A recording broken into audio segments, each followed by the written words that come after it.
नमस्कार आप सभी को, स्वागत है आपका हमारे इस प्लेटफ़ॉर्म पर। आज के इस वीडियो में हम ग्राम पंचायत अधिकारी के लिए जो आपके यूपी स्पेशल आना है, 20 क्वेश्चंस 20 अंक के, उसमें हम एक सीरीज़ पढ़ रहे थे उत्तर प्रदेश में मंडलवार जिलों का अध्ययन, ठीक है? उसी सीरीज़ को आगे बढ़ाते हुए इसका पार्ट 3 करेंगे और इस सीरीज़ को कंप्लीट करेंगे।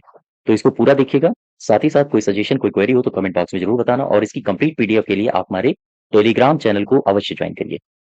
तो चलिए शुरू करते हैं। हम लोग उत्तर प्रदेश के मंडल पढ़ रहे थे, टोटल 18 मंडल और उसी कड़ी में चलिए अब आगे बढ़ते हैं। जो हमारा अगला मंडल है, वो है प्रयागराज मंडल, ठीक है? प्रयागराज मंडल। ये प्रयागराज मंडल सबसे पहले तो आप ये जानो, इस प्रयागराज मंडल में जिले कितने हैं टोटल? कुल जिले टोटल जिले हैं 4। क्वेश्चन ये बनता है ये कौन-कौन से जिले हैं? तो सबसे पहला जिला आप उठा लीजिए प्रयागराज चूँकि मंडल है, तो सबसे पहला जिला तो प्रयागराज ही हो गया, है ना? दूसरा जिला कौन-सा हो गया? प्रयागराज के आस-पास के क्षेत्र जैसे फतेहपुर। तीसरा कौन-सा हो गया? कौशाम्बी। कौशाम्बी और चौथा कौन-सा जिला हो जाएगा? वो हो जाएगा प्रतापगढ़। प्रतापगढ़, ठीक है? इसमें से आप कौशाम्बी को याद रखो चूँकि कौशाम्बी का हेडक्वार्टर इन सबसे अलग है। प्रयागराज का प्रयागराज में है, फतेहपुर का फतेहपुर शहर में है, ठीक है? लेकिन कौशाम्बी का अलग है, तो इसका हेडक्वार्टर है कहाँ पे? इसका है मंझनपुर में, ठीक है? तो कौशाम्बी का हेडक्वार्टर मंझनपुर में है, इसको याद रखो। अब ज़रा समझते हैं इनकी लोकेशंस को यहाँ मैप में। ये आपको जो क्षेत्र बड़ा-सा दिख रहा है, ये है प्रयागराज। ठीक, प्रयागराज से जब इधर की तरफ आप आगे बढ़ोगे, ध्यान देना, तो ये वाला क्षेत्र आपका कौशाम्बी है और जब नीचे आओगे तो चित्रकूट आप आ जाओगे, ये वाला चित्रकूट है। तो प्रयागराज, ये कौशाम्बी और इसके ठीक ऊपर है, ये है प्रतापगढ़, ठीक है? प्रतापगढ़ में भी आपको जाना है। इसके बाद आपका बनता है फतेहपुर, तो फतेहपुर में आप कहाँ जाओगे? ये कौशाम्बी है, ये प्रतापगढ़ है। कौशाम्बी और प्रतापगढ़ इन दोनों को टच करते हुए ये वाला जो क्षेत्र आपको लंबा-लंबा दिख रहा है, ये फतेहपुर है। अब इस लोकेशन को ज़रा आप ड्रॉ कर लो। ये वाला जो लंबा-सा क्षेत्र है, इस क्षेत्र को आप उठा लो, ठीक? एक तो आपका ये इलाका हो गया, तो ये वाला लंबा वाला इलाका है क्या? ये है फ़तेहपुर। फ़तेहपुर कहाँ पर है? 2 नंबर पे। तो मैं इसको 2 नंबर पर 2 नंबर डाल देता हूँ, अभी आगे डालूँगा। पहले इसमें आप सारी लोकेशंस देख लो, अब इधर की तरफ आओ। तो ये वाला जो आप क्षेत्र देख रहे हो, ऊपर की तरफ, ये है प्रतापगढ़। इसको आप ड्रॉ कर दो, ठीक? यहाँ तक हो गया प्रतापगढ़।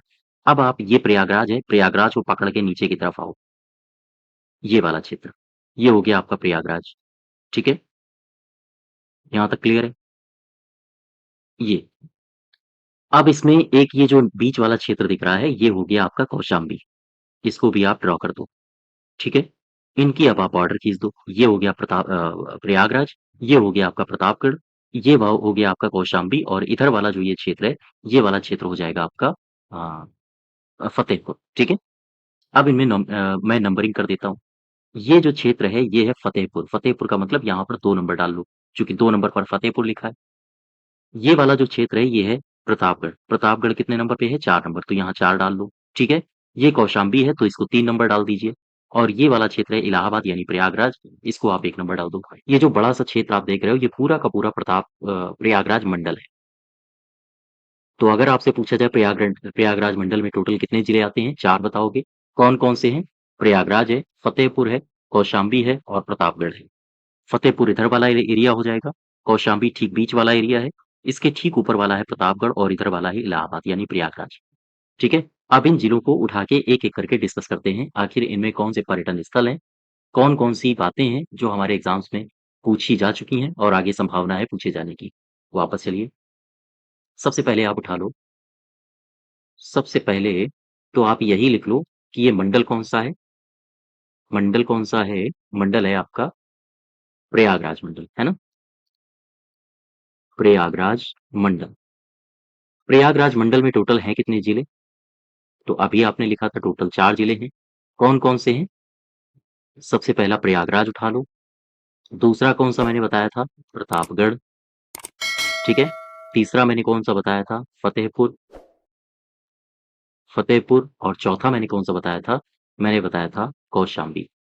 इनमें से कौशाम्बी का हेडक्वार्टर कहाँ है? आप ये भी याद रखोगे, चूँकि हेडक्वार्टर्स उनके याद रखने हैं जिनके नाम से शहर में ना हो, जैसे प्रयागराज का प्रयागराज में ही है, तो इसको याद रखने की आवश्यकता नहीं है। कौशाम्बी का है मंझनपुर में, मंझनपुर में इसका हेडक्वार्टर है, ठीक है? तो ये 4 जिले हैं जो प्रयागराज मंडल के अंतर्गत आते हैं। अब इसमें सबसे पहला उठाओ प्रयागराज, सबसे पहला उठाओ प्रयागराज। प्रयागराज में कौन-कौन सी बातें हैं जो आपको पता होनी चाहिए? सबसे पहले वो पता करते हैं। सबसे पहले आप ये बताओ मुझे, प्रयागराज में पर्यटन स्थल कौन-कौन से हैं? प्रयागराज में पर्यटन स्थल, तो ध्यान दो।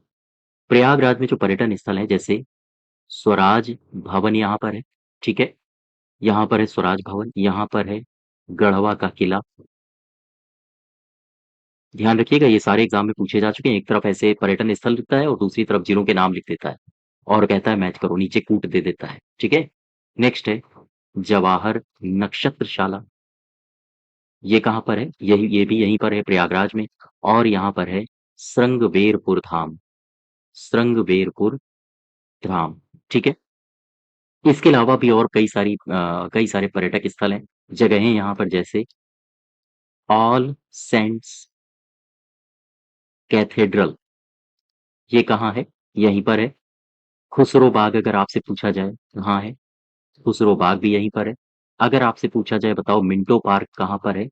तो आप बताओगे मिंटो पार्क भी यहीं पर है। और एक अभी 2024 की मैं बात कर रहा हूँ, लाक्षागृह खोजा गया है। लाक्षागृह भी प्रयागराज में खोजा गया है, ठीक है? तो ध्यान दीजिए स्वराज भवन प्रयागराज में है, गढ़वा का किला प्रयागराज में है, जवाहर नक्षत्रशाला ये प्रयागराज में है, श्रृंगबेरपुर धाम ये भी यही है, खुसरो बाग, मिंटो पार्क, लाक्षागृह ये सब के सब स्थल जो कि पर्यटन स्थल है वो सारे प्रयागराज में। प्रयागराज का नाम इलाहाबाद ये कैसे आया या इलाहाबाद का नाम प्रयागराज कैसे पड़ा?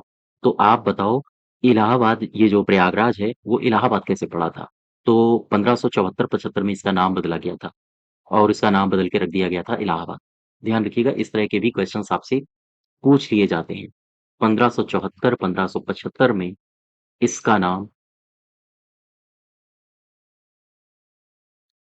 इसका नाम क्या रखा गया था? इलाहाबाद, ठीक है?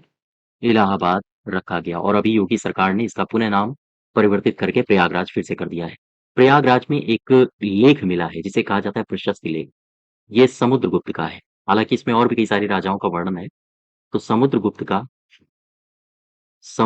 का प्रयाग प्रशस्ति लेख, प्रयाग प्रशस्ति लेख का वर्णन, ये कहाँ पर है?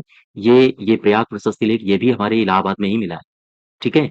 और ये जो प्रयाग प्रशस्ति लेख है, इसमें ना सिर्फ समुद्रगुप्त के बारे में वर्णन है, बल्कि इसमें अशोक के बारे में भी जानकारी हमें मिलती है।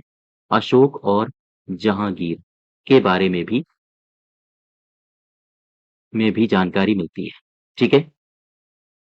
तो अशोक और जहांगीर के बारे में भी हमें इसमें जानकारी मिलती है। साथ ही साथ ये जो इलाहाबाद में आपने केंद्रीय विश्वविद्यालय का नाम सुना होगा जिसको कहा जाता है इलाहाबाद केंद्रीय विश्वविद्यालय या इलाहाबाद यूनिवर्सिटी के नाम से आपने काफ़ी इसकी चर्चे सुने होंगे। तो इसे कहा जाता है पूर्व का ऑक्सफोर्ड। ध्यान रखिएगा, ये पूछा जाता है क्वेश्चन।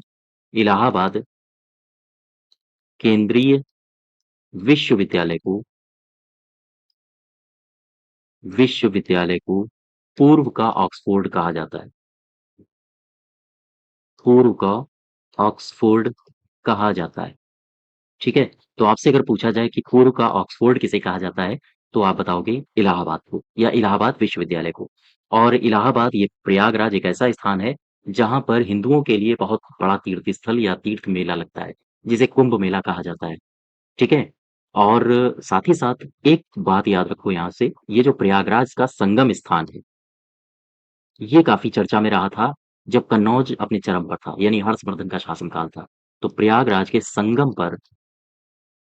संगम पर यहाँ प्रत्येक साल नहीं प्रत्येक 5 साल में है ना? प्रत्येक 5 साल में हर्षवर्धन आता था यहाँ पे और फिर वो यहाँ पे महामोक्ष परिषद का आयोजन करता था। यानी प्रत्येक 5 साल में सम्राट हर्षवर्धन के द्वारा महामोक्ष परिषद का आयोजन किया जाता था। परिषद का आयोजन किया जाता था। ठीक है? तो कुल मिला के ये कहाँ पर होता था? ये होता था अपने प्रयागराज में और हर 5 साल में आता था सम्राट हर्ष और ये महामोक्ष परिषद का आयोजन भी करता था। हालाँकि इसके बारे में मैंने और डिटेल में आपको इसकी अध्यक्षता कौन करता था, वगैरह-वगैरह बहुत सारी बातें हैं जो मैंने आपको डिटेल में यूपी हिस्ट्री में करा रखी हैं ऑलरेडी। तो आप हमारी प्लेलिस्ट में जाके वहाँ से देख सकते हो। ठीक है? हाँ, तो ये तो हो गया आपका ये हर्षवर्धन आता था। अच्छा ये प्रयागराज कभी उत्तर प्रदेश की राजधानी भी रही है क्या? बता सकते हो आप? हाँ, 1858 से लेकर 1820 तक प्रयागराज यूपी यानी संयुक्त प्रांत की राजधानी थी। ठीक है? 1858 से लेकर 1800 ओह सॉरी 1820 नहीं होगा। यहाँ पर आप 1820 तो रिवर्स चला जाएगा, है ना? 1920 कर लो। तो 1858 से लेकर 1920 तक ये प्रयागराज की राजधानी रही थी। उत्तर प्रदेश की राजधानी रही थी प्रयागराज, ठीक है? और इसके बाद फिर अ, आंशिक रूप से लखनऊ को राजधानी बना दिया गया था। फिर इसके बाद लखनऊ को पूर्ण रूप से राजधानी बना दिया गया था। ये स्पेशल में मैं आपको लगभग कवर करवा चुका हूँ। एक क्वेश्चन मुझे और बता दो यहाँ से, मैं चूँकि इलाहाबाद की बात कर रहा हूँ, मैं बात कर रहा हूँ इलाहाबाद की, प्रयागराज की, है ना? तो 1857 की क्रांति हुई थी, मैं यहीं पर लिख के देता हूँ। 1857 की क्रांति हुई थी। क्या मुझे बता सकते हो 1857 की क्रांति में प्रयागराज से नेता कौन था? 1857 की क्रांति का जो प्रयागराज से आंदोलन को लीड कर रहा था, उसका नाम था मौलवी लियाकत अली। इसका नाम मत भूलना, कई बार पूछा जा चुका है। मौलवी लियाकत अली। आपसे पूछा जाएगा 1857 की क्रांति में प्रयागराज से दल का नेतृत्व कौन कर रहा था? या प्रयागराज से 1857 की क्रांति का नेतृत्व कौन कर रहा था? तो आप बताओगे मौलवी लियाकत अली। ठीक है? तो ये तो आपने प्रयागराज से 2-4 बातें जानी। अब उठा लो आप फतेहपुर को उठा लो पहले, फतेहपुर और इसके बारे में 2-4 बातें समझ लो। फतेहपुर, ठीक है? हालाँकि ज़्यादा कुछ नहीं है, फतेहपुर से 2-4 बातें हैं, जैसे यहाँ की हस्तशिल्प काफ़ी फ़ेमस है और फतेहपुर की जो हस्तशिल्प है, वो लकड़ी पर नक्काशी करना, हालाँकि सहारनपुर की भी यही है, लकड़ी और मिट्टी के खिलौने बनाना, है ना? लकड़ी और मिट्टी के खिलौने, ये यहाँ की हस्तशिल्प काफ़ी फ़ेमस है। फतेहपुर में जब आप आओगे, उत्तर प्रदेश के जब मैप में देखो, ये वाला जो क्षेत्र आपको दिख रहा है, ये फतेहपुर है और ये वाला जो आप क्षेत्र देख रहे हो, ये उस समय चेदी वंश था, है ना? और जो कौशाम्बी का इलाका है, वो था कौन-सा महाजनपद? वत्स महाजनपद। वत्स की राजधानी कौशाम्बी थी, तो ये वत्स महाजनपद था। तो ये फतेहपुर जो था ना, ये वत्स महाजनपद के अंडर में आता था। ध्यान रखिएगा। फतेहपुर महाजनपद काल में महाजनपद काल में वत्स महाजनपद का हिस्सा था। ठीक है? ध्यान रखिएगा, फतेहपुर ये वत्स महाजनपद का हिस्सा था और वत्स महाजनपद की राजधानी क्या थी? वत्स की राजधानी थी कौशाम्बी।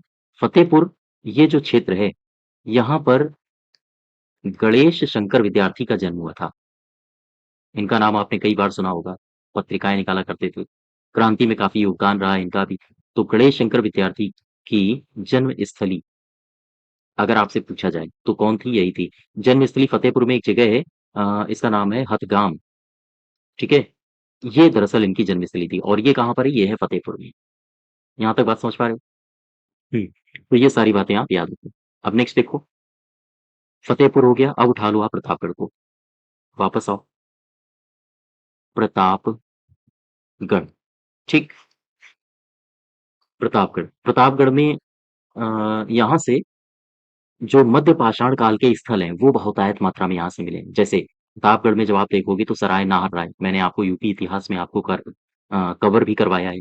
तो इसमें ऐसे स्थान बहुत मिले हैं जो मध्य पाषाण कालीन स्थान हैं और प्रतापगढ़ आंवला के लिए फेमस है, ये तो आपको पता ही होगा, है ना? तो ये यहाँ से कौन-कौन से स्थल मिले हैं जो मध्य पाषाण काल के स्थल हैं? जैसे आपसे पूछा जाए सराय नाहरराय, ये कहाँ पर है? सराय नाहरराय, ये कहाँ पर है? ये प्रतापगढ़ में है। आपसे पूछा जाए मैदाहा, ये कहाँ पर है? प्रतापगढ़ में है। आपसे पूछा जाए दमदमा, ये कहाँ पे है? प्रतापगढ़ में है। तो ये तीनों स्थल प्रतापगढ़ में है और साथ ही साथ ये तीनों स्थल मध्य पाषाणकालीन स्थल हैं। ठीक है? ये तीनों स्थल मध्य पाषाणकालीन है। प्रतापगढ़ में और क्या-क्या है? आओ ज़रा इनकी भी चर्चा कर लें। जैसे प्रतापगढ़ आंवला उत्पादन के लिए फेमस है। ठीक है? प्रतापगढ़ में अम्बेडकर पक्षी विहार है। अम्बेडकर पक्षी विहार है। ध्यान रखिएगा, प्रतापगढ़ में बेल्हा देवी पर्यटन स्थल है, पर्यटन स्थल। ये दोनों क्वेश्चंस कई बार एग्जाम में पूछे गए। आंवला तो आमतौर पर पूछा जाता है, ठीक है। और यूपी इतिहास में ये पीसीएस में कई बार ये क्वेश्चंस रिपीट हो चुके हैं। तो आंवला प्रतापगढ़ के लिए है, या प्रतापगढ़ में ज्यादा मात्रा में होता है, तो ये तो ठीक है। अंबेडकर पक्षी विहार कहाँ है? ये प्रतापगढ़ में है। और बेला देवी पर्यटन स्थल ये कहाँ पर है? ये भी प्रतापगढ़ में है। बात समझ पा रहे हो? इसके बाद प्रतापगढ़ में इतनी ही बातें आप याद रखो। प्रतापगढ़ के बाद आप उठा लो, फतेहपुर हो गया, प्रतापगढ़ हो गया, प्रयागराज हो गया, अब कौशाम्बी को उठा लो। कौशाम्बी, कौशाम्बी से दो चार बातें हैं जो यहाँ से भी आपको पता होनी चाहिए। सबसे पहले तो आप इसका हेडक्वार्टर याद रखो। हेडक्वार्टर कहाँ है? मंझनपुर में, है ना? अच्छा, ठीक है। अब यहाँ से दो चार बातें और, जैसे एक यहाँ पर पर्यटन स्थल है जिसको कहा जाता है गढ़वा कोसम, पर्यटन स्थल है। यहाँ पर एक पर्यटन स्थल है जिसका नाम सुना होगा आपने, प्रभास गिरी। प्रभास गिरी, ये क्या है? इसे पभोसा भी कहा जाता है। और ये जो प्रभास गिरी है, ये कौशाम्बी में जैन तीर्थ स्थल है। कौशाम्बी में जैन तीर्थ स्थल है, ठीक है। प्रभास गिरी आमतौर पर इसे पभोसा भी कहा जाता है। और ये जो कौशाम्बी है, यहीं पर जो महाराज उदयन थे, उनके किलों के अवशेष भी हमें कौशाम्बी में ही देखने को मिलते हैं। तो ध्यान रखिएगा, महाराज उदयन के किले के आपसे पूछा जाए अवशेष कहाँ पर, इसके भग्नावशेष, महलों के भग्नावशेष ये कहाँ पर हैं, किस जिले में आपको देखने को मिलते हैं? तो आप कौशाम्बी ही बताओगे। तो ये सारी बातें याद रखो। हेडक्वार्टर कहाँ है? मंझनपुर में। गढ़वा कोसम ये एक पर्यटन स्थल है कौशाम्बी में। प्रभास गिरी कई बार एग्जाम में पूछा है यूपी पीसीएस में, ठीक है। याद रखना इसको। प्रभास गिरी ये कौशाम्बी में है, जो कि कौशाम्बी में जैन तीर्थ का एक पर्यटन स्थल है, या जैन धर्म का पर्यटन स्थल है। महाराज उदयन के किलों के भग्नावशेष कहाँ मिलते हैं? यहीं पर, ठीक। इसके अलावा और कौशाम्बी में क्या-क्या है? और कौशाम्बी में आप, ये जो कौशाम्बी है, ये दरअसल बौद्ध और जैन दोनों धर्मों का एक एक गढ़ माना जाता है, एक केंद्र माना जाता है। हाथी के प्राचीनतम अवशेष यहीं से मिले हैं। साथ ही साथ एक बात याद रखो आप, याद ये रखना है, यहाँ से ये महत्वपूर्ण है, कई बार पूछा भी जा चुका है। जैसे ये जो वत्स महाजनपद था, वत्स महाजनपद की राजधानी क्या थी? ये पूछा जा चुका है। राजधानी क्या थी? राजधानी थी कौशाम्बी, ठीक है। ध्यान दीजिएगा, वत्स महाजनपद की राजधानी क्या थी? कौशाम्बी। और अगर आपसे पूछे यहाँ का राजा कौन था, तो बताओगे उदयन, ठीक है। उदयन ये बुद्ध काल, भगवान बुद्ध का समकालीन राजा था। तो वत्स महाजनपद की राजधानी कौन थी? महाजनपद काल में वत्स महाजनपद की राजधानी थी कौशाम्बी।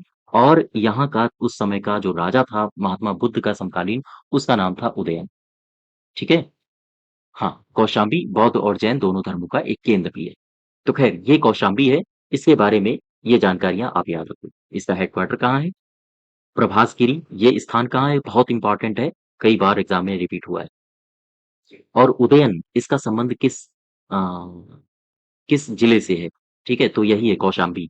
यहाँ पर महाराज उदयन के किलों के भग्नावशेष मिले हैं। और वत्स महाजनपद की राजधानी क्या थी? ये थी कौशाम्बी, ठीक है। तो ये आपके जो जिले थे, ये प्रयागराज मंडल के जिले थे। और इनको सबको हमने प्रतापगढ़ को भी कवर कर लिया, कौशाम्बी, फतेहपुर और प्रयागराज। अब नेक्स्ट मंडल उठाओ जरा, मैं इसको हटा देता हूँ, ठीक है। अब अगला मंडल उठाओ, मैं उठा रहा हूँ गोरखपुर मंडल। गोरखपुर मंडल, ठीक है। गोरखपुर मंडल में टोटल हैं कितने जिले? टोटल 4 जिले हैं। ध्यान दीजिएगा, गोरखपुर मंडल में टोटल 4 जिले हैं। सबसे पहला जिला कौन-सा आपको पढ़ना है? सबसे पहला तो आपको गोरखपुर ही पढ़ना है। गोरखपुर मंडल में ये गोरखपुर उठा लो। दूसरा आप जिला पढ़ोगे देवरिया, देवरिया। तीसरा आप जिला पढ़ोगे महाराजगंज, ठीक है। और चौथा आप जिला पढ़ोगे कुशीनगर। कुशीनगर का जो हेडक्वार्टर है उसे आप याद रखो।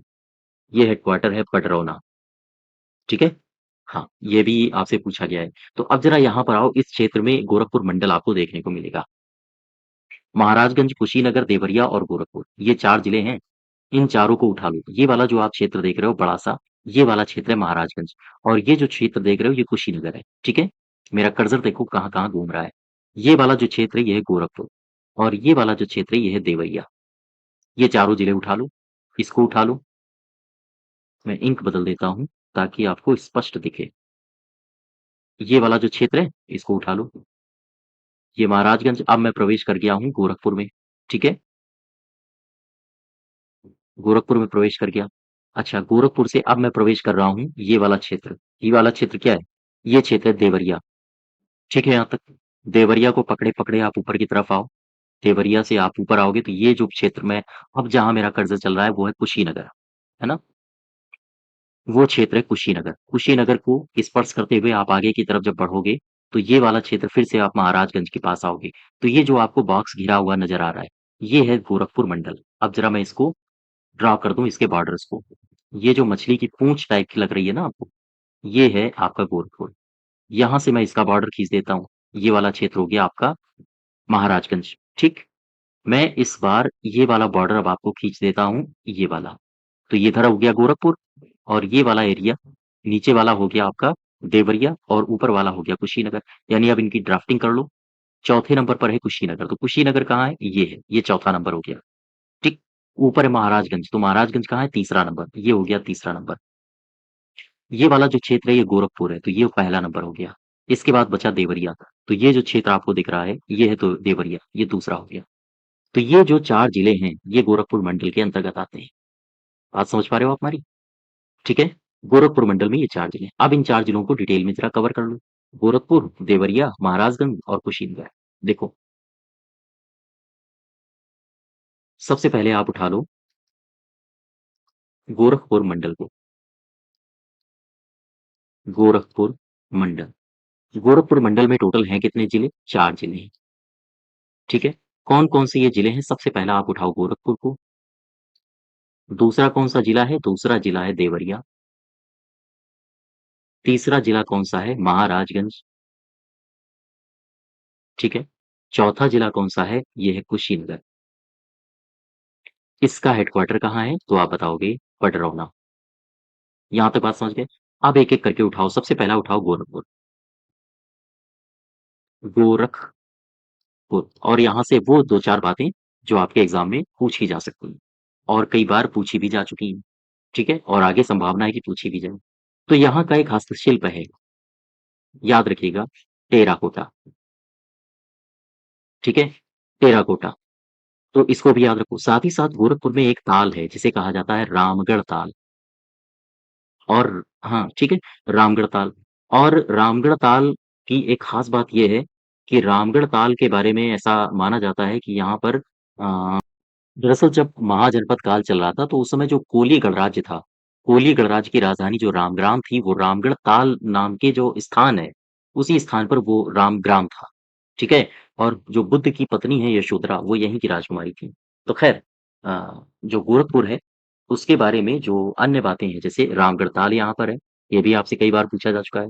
यहाँ पर एक मंदिर है जिसका नाम है गोरखनाथ मंदिर, है ना?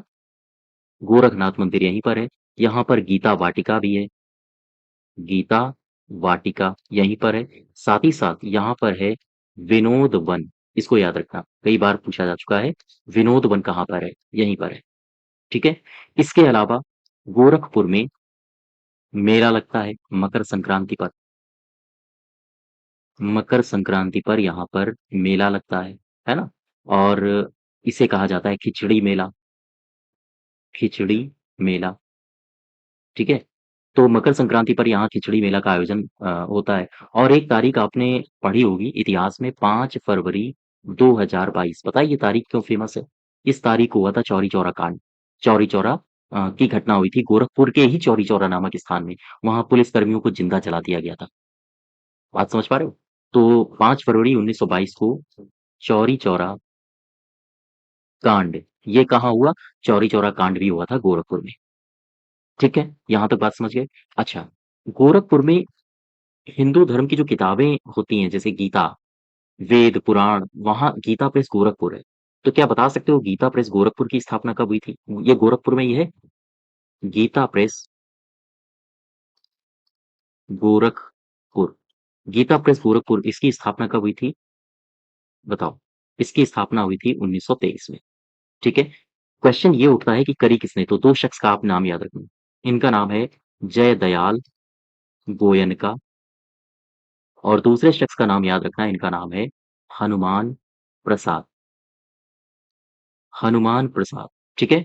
इन दोनों शख्स का नाम याद रखो। इन्होंने गीता प्रेस गोरखपुर की नींव डाली थी 1923 में। और एक खास बात, ये जो गीता प्रेस गोरखपुर है, गीता प्रेस, यहीं से एक पत्रिका और निकलती है। यहाँ से एक पत्रिका भी इसका निष्कासन होता है। निष्कासन ना लिखो, शब्द अच्छा नहीं लग रहा है। यहाँ से पत्रिका भी एक निकलती है, ठीक है? वो पत्रिका का नाम है कल्याण। ये पत्रिका एक मासिक पत्रिका है। तो ध्यान रखिएगा, ये कहाँ से निकलती है? ये गीता प्रेस से ही निकलती है, ठीक है? और गोरखपुर से एक समाचार पत्र निकलता था उस समय, जिसका नाम है स्वदेश पत्र। तो इसको भी आप लिख लो, काफ़ी महत्वपूर्ण है। गोरखपुर से गोरखपुर से स्वदेश पत्र, ये याद रखना, स्वदेश पत्र, ठीक है? स्वदेश पत्र का प्रकाशन होता था, प्रकाशन भी किया जाता था। और अगर आपसे पूछे कि इसके संपादक कौन थे, तो आप बताओगे दशरथ प्रसाद द्विवेदी, इसके संपादक थे। तो गोरखपुर से स्वदेश पत्र नामक एक समाचार पत्र का प्रकाशन होता था और इसके जो संपादक थे उनका नाम था दशरथ प्रसाद द्विवेदी। बात समझ पा रहे हो आप हमारी? इनके अलावा एक आपने शख्स का नाम सुना होगा। इन शख्स का नाम है फिराक गोरखपुरी। फिराक गोरखपुरी, क्या नाम सुना है आपने इनका? फिराक गोरखपुरी का यहाँ जन्म हुआ था। तो ध्यान रखिएगा, गोरखपुर इनके नाम के आगे लगा है तो आप समझ जाओगे इनका नाम फिराक गोरखपुरी। हाँ, इनका जन्म जो है वो गोरखपुर में हुआ था, ठीक है? तो अब क्वेश्चन ये पूछा जाएगा कि फिराक गोरखपुरी का वास्तविक नाम क्या है? ये तो इनका टाइटल नाम है, इनका नाम वास्तविक नाम क्या है? तो आप बताओगे रघुपति सहाय, ठीक है? ये नाम याद रखो, एग्जाम में पूछे भी जा चुके हैं। फिराक गोरखपुरी, अ, अन्य नाम, तो इनका नाम है रघुपति सहाय। जैसे मैं नाम बोल रहा हूँ, जैसे जोश मलिहाबादी है ना, फिराक गोरखपुरी हो गए, जोश मलिहाबादी हो गए, और कौन-कौन से हैं आप मुझे कमेंट बॉक्स में बताइए, ठीक है? तो यहाँ तक। अच्छा, एक बात और समझो यहाँ से, ये जो गोरखपुर है, गोरखपुर, यहाँ से एक अभिलेख प्राप्त हुआ है। यहाँ से एक अभिलेख मिला है। ये अभिलेख, इसका नाम है, ये सोहगौरा नामक स्थान से मिला है गोरखपुर के। तो इसको सोहगौरा का अभिलेख ही कहा जाता है। सोहगौरा का अभिलेख, ठीक है? तो ये जो सोहगौरा का अभिलेख है, इसका संबंध किस राजा से है? ध्यान रखिएगा, चंद्रगुप्त मौर्य, या हम कहें मौर्य साम्राज्य से है। चंद्रगुप्त मौर्य से इसका संबंध है, ठीक है? तो ध्यान रखिएगा, आपसे पूछा जाए सोहगौरा का अभिलेख उत्तर प्रदेश के किस जनपद में मिला है? तो आप बताओगे यही गोरखपुर, ठीक है? यहाँ तक क्लियर हुआ? हाँ। अच्छा, ये तो हो गया आपका गोरखपुर जिला। अब उठा लो आप देवरिया को। देवरिया, देवरिया के बारे में भी 2-4 बातें जो आपसे पूछी जा सकती हैं। हालाँकि बहुत ज़्यादा बातें हैं नहीं देवरिया के बारे में बताने लायक। बस इतना याद रखो कि ये जो देवरिया बना था, ये गोरखपुर से ही इसको अलग काट के बनाया गया था। यानी गोरखपुर से ही इसको निकाला गया है, ठीक है? जैसे उत्तर प्रदेश से उत्तराखंड को निकाल के बनाया गया, गोरखपुर से देवरिया को बनाया गया। यहाँ पर जब भारत में नमक सत्याग्रह चल रहा था, गांधी जी चला रहे थे, उस समय देवरिया में एक शख्स था जिनका नाम था बाबा राघव दास। इनकी बड़ी अहम भूमिका थी। तो एक शख्स थे, इनका नाम याद रखो, बाबा राघव दास, ठीक है? बाबा राघव दास के ही नेतृत्व में देवरिया में नमक आंदोलन चलाया जा रहा था। तो इनका नाम आपसे पूछा जा सकता है। बाबा राघव दास ने देवरिया में सत्याग्रह और नमक आंदोलन का नेतृत्व किया, आंदोलन का नेतृत्व किया था, ठीक है? यहाँ पर जो एक जगह है, मैं जगह भूल रहा हूँ देखो, देवरिया में ये जगह है बरहज, ठीक है? तो बरहज में ही ये समाधि स्थल बनी है। तो ख़ैर आप इस स्थल को मत याद रखो, लेकिन ये आपसे पूछा जा सकता है कि राम प्रसाद बिस्मिल को या की समाधि स्थल कहाँ है? समाधि स्थल, वो यहीं पर है देवरिया में। और अगर पूछा जाए ये बनवाई किसने थी? ये समाधि स्थल किसने बनवाई थी? तो यही शख्स थे जिनका नाम है बाबा राघव दास। बाबा राघव दास, इन्हीं ने बनवाई थी, ठीक है? याद रखो ये सारी बातें। तो ख़ैर इतनी ही बातें हैं देवरिया से, और भी बहुत सारी बातें वो मैं जब देवरिया का जियोग्राफिकल लोकेशन में जब पढ़ाऊँगा, मैप में डिस्कशन के साथ जब पढ़ाऊँगा तो फिर वहाँ डिस्कस करूँगा। तो बाबा राघव दास के बारे में पता रखो, ये कहाँ से संबंधित हैं? ये देवरिया से हैं, और इन्होंने देवरिया में नमक सत्याग्रह चलाया था। साथ ही साथ राम प्रसाद बिस्मिल की समाधि स्थल कहाँ पर है? वो यहीं पर है, और किसने बनवाई है? बाबा राघव दास ने। ठीक है? अच्छा, इसके बाद देवरिया के बाद आप उठाओ महाराजगंज को। महाराजगंज, महाराजगंज, ठीक है? महाराजगंज से संबंधित कौन-कौन सी बातें हैं? सबसे पहला, तो यहाँ एक वन्यजीव विहार है, इसे याद रखो, जिसका नाम है सोहागी बरवा वन्य जीव विहार। ये कहाँ पर है? वो यहीं पर है। एक मंदिर है जिसका नाम है इटईवा मंदिर। इटईवा मंदिर, ठीक है? यहीं पर है। और एक याद रखो, जिसका नाम है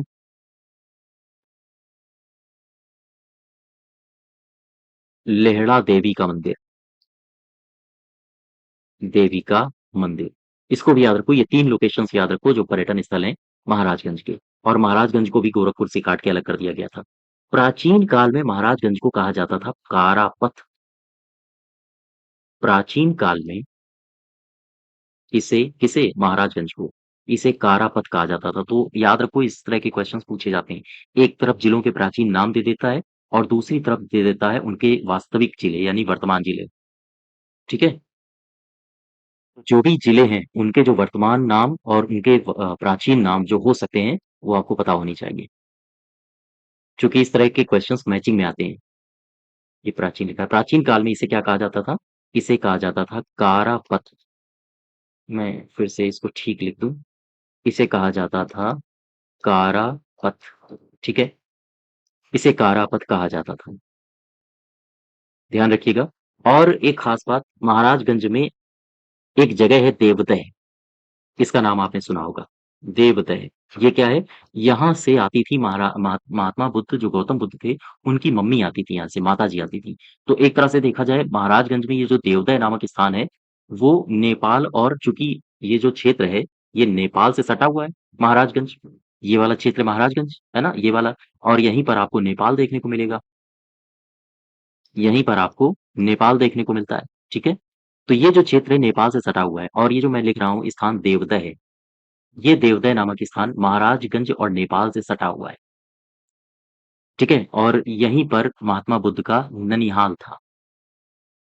बात समझ पा रहे हो आप हमारी? तो खैर आप इसको याद रखो तो ठीक है, ना रखिए तो छोड़ सकते हो। लेकिन एक बात याद रखना, महाराजगंज में जटायु संरक्षण केंद्र है, या हम कहें गिद्ध संरक्षण केंद्र। तो ध्यान रखो, जटायु संरक्षण और प्रजनन केंद्र ये कहाँ पर है? या फिर कई जगह आप लिखा हुआ मिलेगा आपको गिद्ध संरक्षण केंद्र, ये कहाँ पर है? तो आप बताओगे ये है महाराजगंज में। बात समझ पा रहे हो आप? हाँ। तो ये हो गए आपके महाराजगंज। वापस आओ। अब बचा आपका कुशीनगर। कुशीनगर को उठा लो। नेक्स्ट जिला है आपका कुशीनगर। कुशीनगर को उठाओ जरा, और इसमें देखते हैं। कुशीनगर, ठीक है? कुशीनगर। कुशीनगर में कौन कौन सी बातें हैं जो आपको पता होनी चाहिए, और जो पूछी जा सकती हैं? सबसे पहली बात तो इसका हेडक्वार्टर कहाँ है?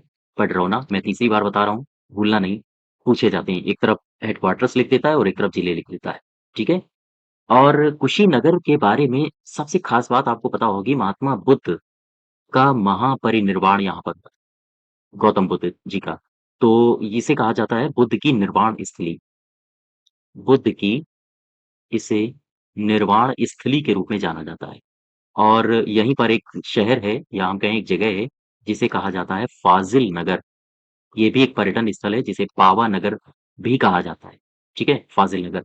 और ये जो कुशीनगर है, इसे पहले जब महाजनपद गाल हुआ करता था भारत में, खास तौर से उत्तर प्रदेश के आसपास की मैं क्षेत्र की बात कर रहा हूँ, तो एक मल्ल महाजनपद होता था। शायद आपने पढ़ा हो, मल्ल महाजनपद।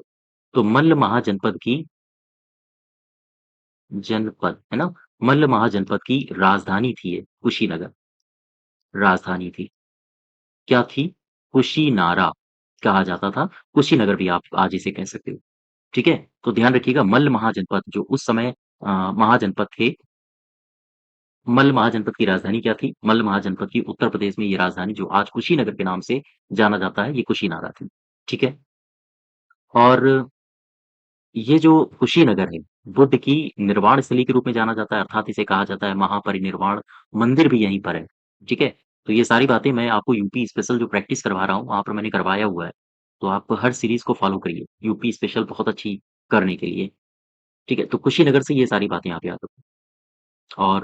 और भी कई सारी बातें हैं, जैसे कुशीनगर में जो मौ गौतम बुद्ध का महापरिनिर्वाण हुआ था, वो हिरण्यावती नदी पर हुआ था। तो आपसे एग्ज़ाम में नदी भी पूछा गया है। तो यूपी पीसीएस में आप प्रीवियस ईयर्स में जाओगे, तो वहाँ एक-एक बात जो बारीक बात है, वो पूछी जा चुकी है एग्ज़ाम्स में। ठीक है? तो ख़ैर ये कुशीनगर हो गया। कुशीनगर कहाँ है? जिले हाँ, गोरखपुर भी कंप्लीट कर लिया, देवरिया भी हो गया, महाराजगंज भी हो गया और कुशीनगर भी हो गया। तो अब गोरखपुर मंडल कंप्लीट है। अब इसके अलावा एक और मंडल देखते हैं। मुरादाबाद, मुरादाबाद मंडल। कितने मैंने जिले बताए थे? मैंने जिले बताए थे टोटल 5, ठीक? अब इसमें ज़रा मैं आपको एक साथ ड्रॉ करता हूँ, ध्यान देना। सबसे पहला जिला आप उठा लो, ये बिजनौर, ठीक? सबसे पहला मैंने उठा लिया, बिजनौर,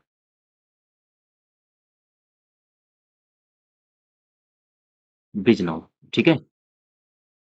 ये बिजनौर हो गया। अच्छा, बिजनौर को पकड़े-पकड़े आप नीचे की तरफ आओ, ये वाला जो क्षेत्र दिख रहे हो आप, ये वाला क्षेत्र कहलाता है अमरोहा। तो दूसरा हो गया आपका अमरोहा, ठीक है? अच्छा, अमरोहा को पकड़ के आप जब नीचे की तरफ आओगे तो ये वाला जो क्षेत्र है, ये वाला क्षेत्र है संभल। तो तीसरा हो गया आपका संभल, ठीक है? अच्छा, संभल को पकड़ के आप ऊपर की तरफ आओ, तो ये वाला जो क्षेत्र है, ये बिजनौर है, ये मुरादाबाद है और ये हो गया आपका रामपुर, है ना? तो रामपुर में जब आप प्रवेश करोगे, तो तीसरा, चौथा हो गया आपका रामपुर। इसके बाद रामपुर को पकड़ के आप यहाँ बिजनौर की तरफ फिर जाओ।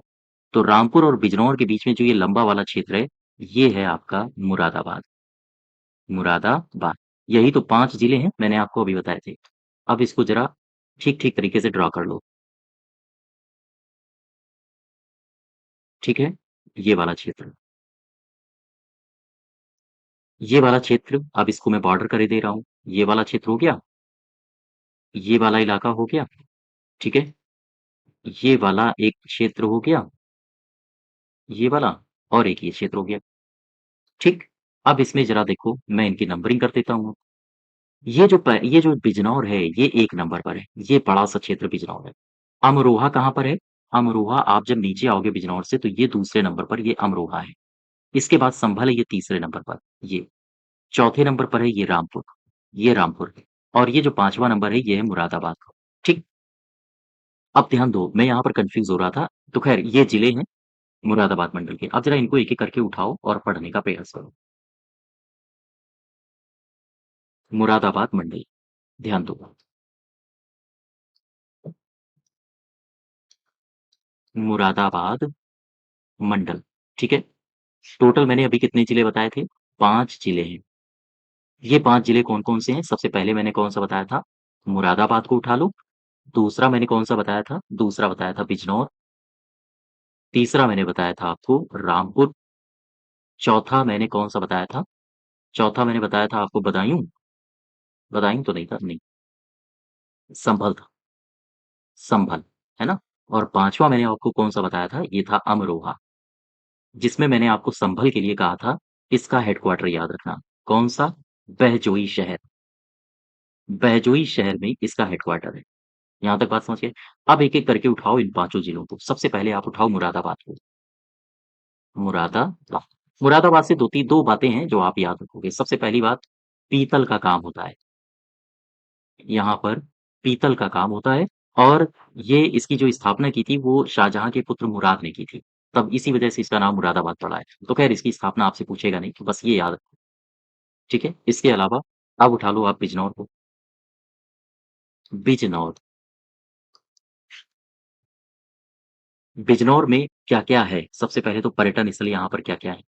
यहाँ पर का पर्यटक स्थल है एक नजफ़-ए-हिंद, नजफ़-ए-हिंद और एक यहाँ का पर्यटन स्थल है जिसका नाम है जिसे कहा जाता है ताजपुर का चर्च। घूमने लायक जगह है, जाइए आप। यहाँ पर एक किला है जिसे कहा जाता है नजीब-उद-दौला, नजीब-उद-दौला का किला, ये भी यहाँ पर है। इसके अलावा एक याद रखिए, यहाँ पर है भंडारवार का किला या भंडारवार का महल, ठीक है? तो या कई जगह भंडारवार लिखा होता है और कई जगह लिखा होता है भंडावर, कन्फ्यूज़ नहीं होना।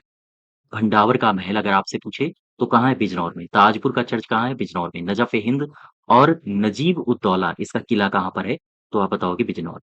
ये बिजनौर शहर ही है जब गंगा नदी उत्तराखंड से हमारे यहाँ प्रवेश करती है। यानी कि गंगा का यूपी में प्रवेश, ये कहाँ से होता है? ये होता है बिजनौर से, ठीक है? यहीं से होता है बिजनौर से, ध्यान रखिएगा।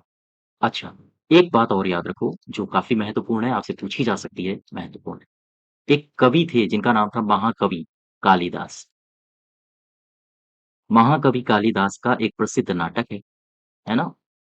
प्रसिद्ध नाटक है, इसका नाम है अभिज्ञान शाकुंतलम। ये जो अभिज्ञान शाकुंतलम है, अभिज्ञान शाकुंतलम में यहीं पर एक बहने वाली नदी है, इसका वर्णन हमें मिलता है। तो हम ये कह सकते हैं कि महाकवि कालिदास का एक प्रसिद्ध नाटक है अभिज्ञान शाकुंतलम। इस नाटक में इस जनपद कौन-सा जनपद? ये जनपद मैं बात कर रहा हूँ बिजनौर की। इस नाटक में इस जनपद में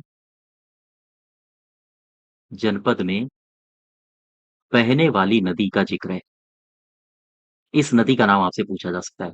बहने वाली नदी इसका नाम है मालिनी नदी, ठीक है? मालिनी नदी का वर्णन हमें मिलता है। तो ये क्वेश्चन याद रखिएगा, इसे पूछा जा सकता है, आपके एग्ज़ाम्स में आने वाले जो भी एग्ज़ाम्स हैं, कि महाकवि कालिदास की एक प्रसिद्ध नाटक है अभिज्ञान शाकुंतलम।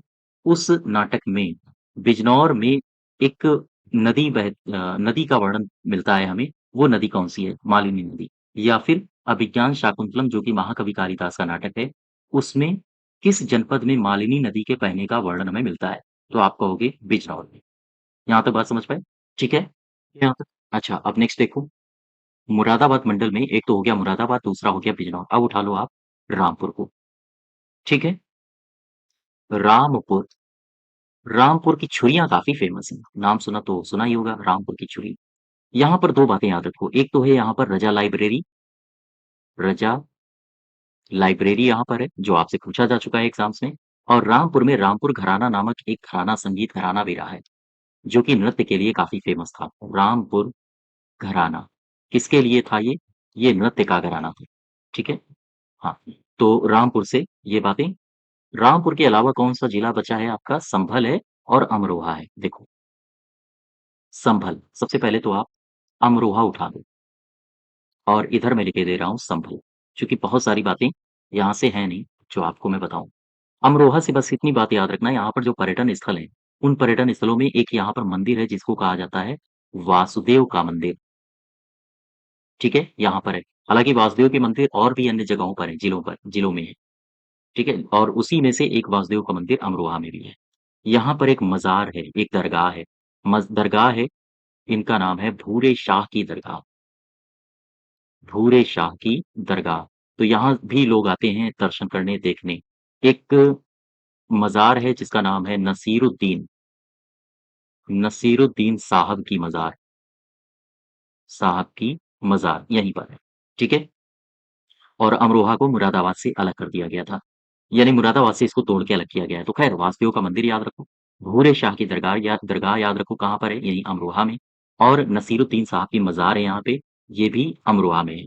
संभल की अगर हम बात करें, तो मैं फिर से बता रहा हूँ इसका हेडक्वार्टर कहाँ है? बहजोई में, ठीक है? बहजोई, इसका हेडक्वार्टर है। इसके अलावा यहाँ पर और क्या-क्या है जो आपको याद रखना है? संभल को पहले भीमनगर कहा जाता था, इसका पुराना नाम ज़रूर याद रखना। ये पूछे जा सकते हैं कॉलम बना के। क्या था इसका पुराना नाम? भीमनगर, ठीक है? संभल में और यहीं पर बाबर ने बाबरी मस्जिद भी बनवाई थी। बाबरी मस्जिद बनवाई। इसके अलावा संभल में और क्या है? जैसे संभल में अभी चुनाव से पहले नरेंद्र मोदी गए थे कल्कि धाम का शिलान्यास करने, है ना? तो काफ़ी चर्चा में रहा था। इस वजह से याद रखो, कल्कि मंदिर कहाँ पर है? कल्कि मंदिर यहीं पर है। यम तीर्थ कहाँ पर है? यहीं पर है। सूर्य कुंड कहाँ पर है? यहीं पर है। तो ये 3 लोकेशंस हैं जिनको आप याद रखो। कल्कि मंदिर, यम तीर्थ और सूर्य कुंड ये यहीं पर, ठीक है? तो ये संभल है, ये अमरोहा है। साथ ही साथ मैंने रामपुर के बारे में बता दिया। इसके अलावा बिजनौर हो गया ये, मुरादाबाद हो गया। ये 5 जिले हो गए जो कि मुरादाबाद मंडल से हैं। अब एक नया मंडल आइए पढ़ते हैं हम लोग। इसको मैं हटा दूँ? ठीक। अच्छा देखो, एक नया मंडल पढ़ो, फैज़ाबाद मंडल, अयोध्या मंडल। अयोध्या मंडल। टोटल जिले हैं कितने? यहाँ भी हैं 5 जिले। ठीक है?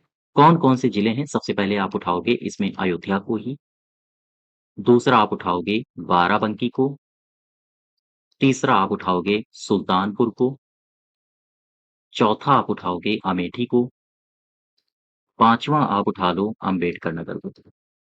अम्बेडकर नगर को। अब ज़रा इनकी लोकेशन देख लो आप। ये वाला क्षेत्र मैं इस क्षेत्र की बात कर रहा हूँ, लखनऊ के आस-पास का क्षेत्र। ये आपका कानपुर है, उन्नाव है, ये वाला क्षेत्र लखनऊ, है ना? लखनऊ के आगे जब आप पढ़ोगे तो ये वाला लखनऊ से आगे जब आप पढ़ोगे तो ये वाला जो आपको क्षेत्र दिख रहा है, ये बाराबंकी है, ठीक है? और बाराबंकी से आगे जब आप पढ़ोगे तो ये गोंडा है। गोंडा से जब आप नीचे की तरफ आओगे तो ये वाला क्षेत्र है अयोध्या, ठीक? अयोध्या से आगे पढ़ोगे तो ये वाला जो क्षेत्र है ये अम्बेडकर नगर है। तो अम्बेडकर से जब आप आगे बढ़ोगे तो ये है आपका आजमगढ़। आजमगढ़ के नीचे ये जौनपुर हो गया। तो आप यहाँ अम्बेडकर नगर में आओ। अम्बेडकर नगर में ये वाला क्षेत्र अम्बेडकर नगर है ना? अम्बेडकर नगर को पकड़ो। इसके मैं इसके बॉर्डर को मैं ड्रॉ करता हूँ। अम्बेडकर नगर हो गया। इसके बाद और कौन है? सुल्तानपुर। तो सुल्तानपुर अम्बेडकर नगर के ठीक नीचे है, यहाँ पे। ये सुल्तानपुर है। सुल्तानपुर के को भी उठा लो। इसके भी बॉर्डर को आप ड्रॉ कर लो। सुल्तानपुर, ठीक है? इसके अलावा और कौन है? अमेठी। तो सुल्तानपुर को पकड़े-पकड़े चलो, अमेठी को भी आप अपने इसी दायरे में ले लो इसको भी, ये हो गया अमेठी। अमेठी के अलावा मैंने कौन-कौन से बोल दिए आपको? अम्बेडकर नगर हो गया, अमेठी हो गया, ये हो गया सुल्तानपुर। बाराबंकी है और अयोध्या है, ध्यान दो। लखनऊ के ठीक आगे कौन-सा है? लखनऊ के ठीक आगे ये है बाराबंकी। तो इसको ज़रा उठाओ,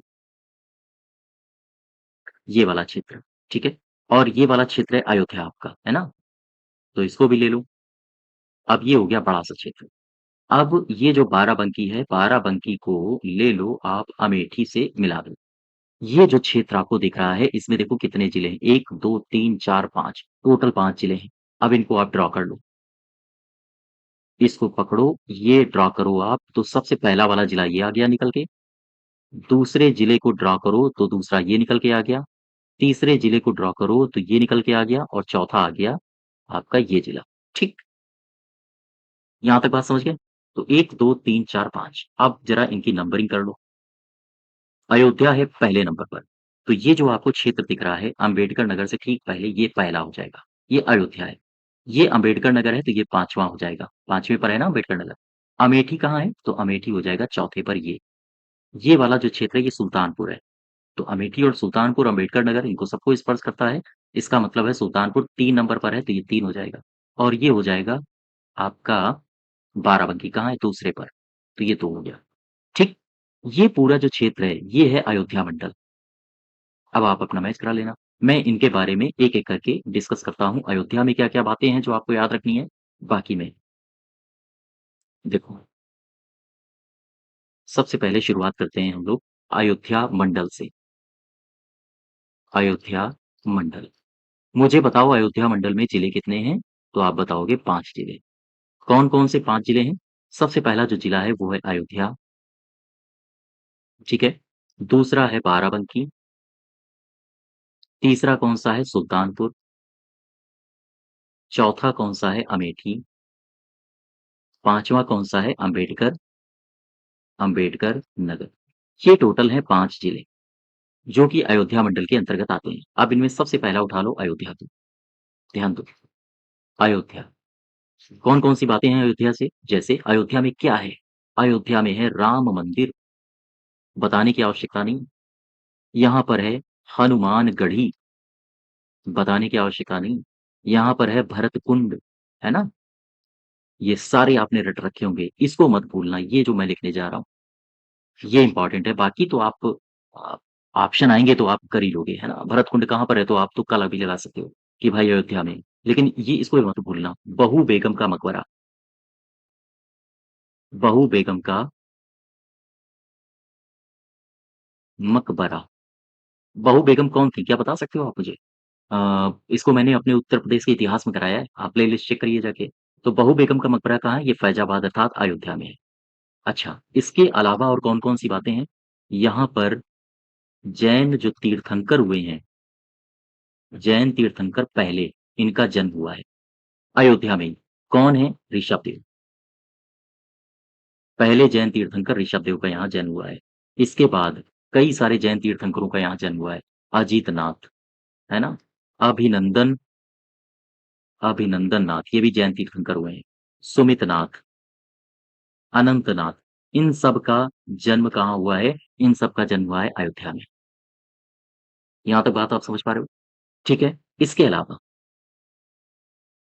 इसके अलावा एक शख्स था उत्तर प्रदेश में, या हम कहें अवध का एक नवाब था जिसका नाम था आसफ उद दौला।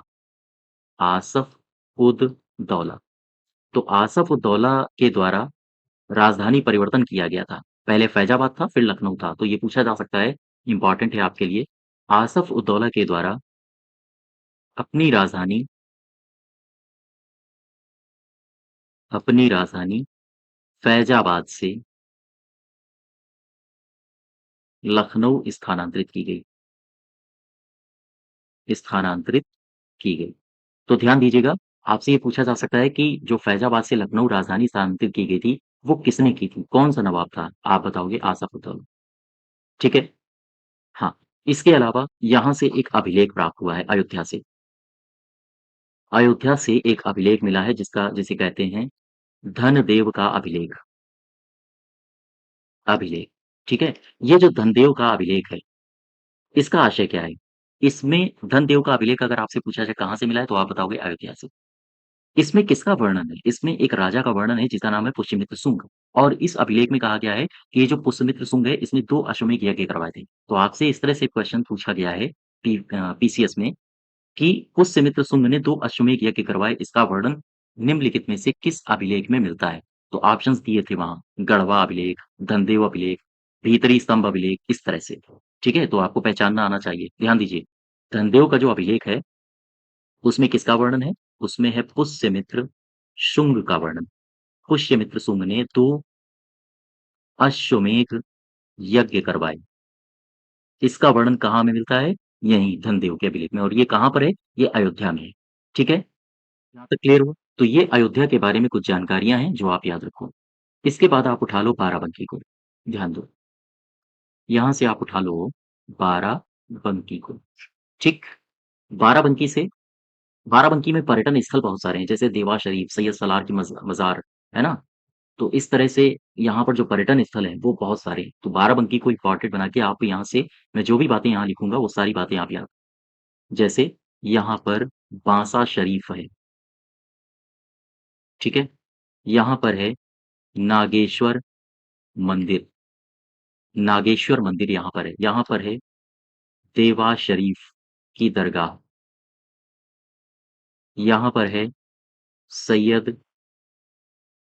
सलार शाह की मज़ार का पर्यटन स्थल है यहाँ पर। बाराबंकी को कहा जाता है पूर्वांचल का प्रवेश द्वार, इम्पोर्टेंट है, याद रखिएगा। पूर्वांचल का प्रवेश द्वार किसे कहा जाता है? इसी को कहा जाता है बाराबंकी को। बाराबंकी में एक सूफी संत थे, इनका नाम है हाजी वारिस अली शाह। इनकी जन्मस्थली की जन्मस्थली कौन है? तो आप बताओगे बाराबंकी, ठीक है? हाजी वारिस अली शाह की जन्मस्थली भी यही है, बाराबंकी।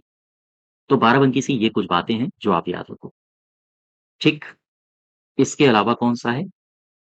सुल्तानपुर है, अमेठी है, अम्बेडकर नगर। ध्यान दो, सुल्तानपुर में बहुत ख़ास कुछ बातें हैं नहीं बताने लायक, लेकिन आप ना ही लिखो तो ज़्यादा बेहतर है, चूँकि सुल्तानपुर फैज़ाबाद से अलग हुआ था। इसका एरिया वग़ैरह वो पूछा नहीं जाता है कुछ। सीधे अमेठी में आओ। अमेठी। अमेठी से 2-4 फतेहाँ, कौन-कौन सी? सबसे पहला तो इसका हेडक्वार्टर कहाँ है? हेडक्वार्टर है गौरीगंज, ठीक है? अच्छा, यहाँ पर कई सारे पर्यटक स्थल हैं, जैसे आपसे पूछा जाए मलिक मोहम्मद जायसी की मज़ार कहाँ है? मलिक मोहम्मद जायसी की मज़ार कहाँ है? यहीं बताओगे, अमेठी, ठीक है? यहाँ पर है कालीकन धाम, यहीं पर है। यहाँ पर है टीकर माफी आश्रम, टीकर माफी आश्रम। ये सारे के ये तीनों पर्यटन स्थल हैं। तीनों पर्यटन स्थल को याद रखो, खास तौर से इसे याद रखना मोस्ट इम्पोर्टेंट है। मलिक मोहम्मद जायसी की मज़ार कहाँ है? ये अमेठी में है। इसके अलावा अमेठी में बहुत सारा प्रोग्रेस का काम चल रहा है, जैसे एचएएल यहाँ पर है, कोरवा नामक एक क्षेत्र है, वहाँ पर एचएएल है। एचएएल का मतलब है हिंदुस्तान एरोनॉटिक्स लिमिटेड, ठीक है? अमेठी में ही एक कोरवा नामक क्षेत्र है, जहाँ पर है इंडो रूस राइफल प्राइवेट लिमिटेड। ये फैक्ट्री है यहाँ पर, जो कि एक ऑर्डिनेंस फैक्ट्री है। तो ध्यान दीजिए इसका नाम। अगर आपसे पूछा जाए इंडो रूस rifle private limited ordnance factory ये कहाँ पर है? तो आप बताओगे अमेठी में, ठीक है? हाँ, नेक्स्ट देखो और कौन-सा था? अमेठी, अमेठी के अलावा कौन-सा था? अम्बेडकर नगर, अम्बेडकर नगर, अम्बेडकर नगर। तो अम्बेडकर नगर में और कौन-कौन सी बातें हैं? सबसे पहले तो मुझे इसका हेडक्वार्टर बताओ, तो आप बताओगे अकबरपुर। हेडक्वार्टर ज़रूर याद रखना, ठीक है? हाँ, एक यहाँ पर किला है, जिसका नाम है लोरपुर का किला।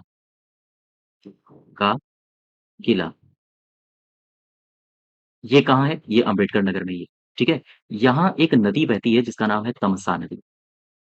तमसा नदी की ये खास बात है कि ये अम्बेडकर नगर को 2 भागों में बाँट देती है। तमसा नदी इस जिले को इस जिले को 2 भागों में बाँटती है, ठीक? ये कौन-कौन से 2 भाग हैं?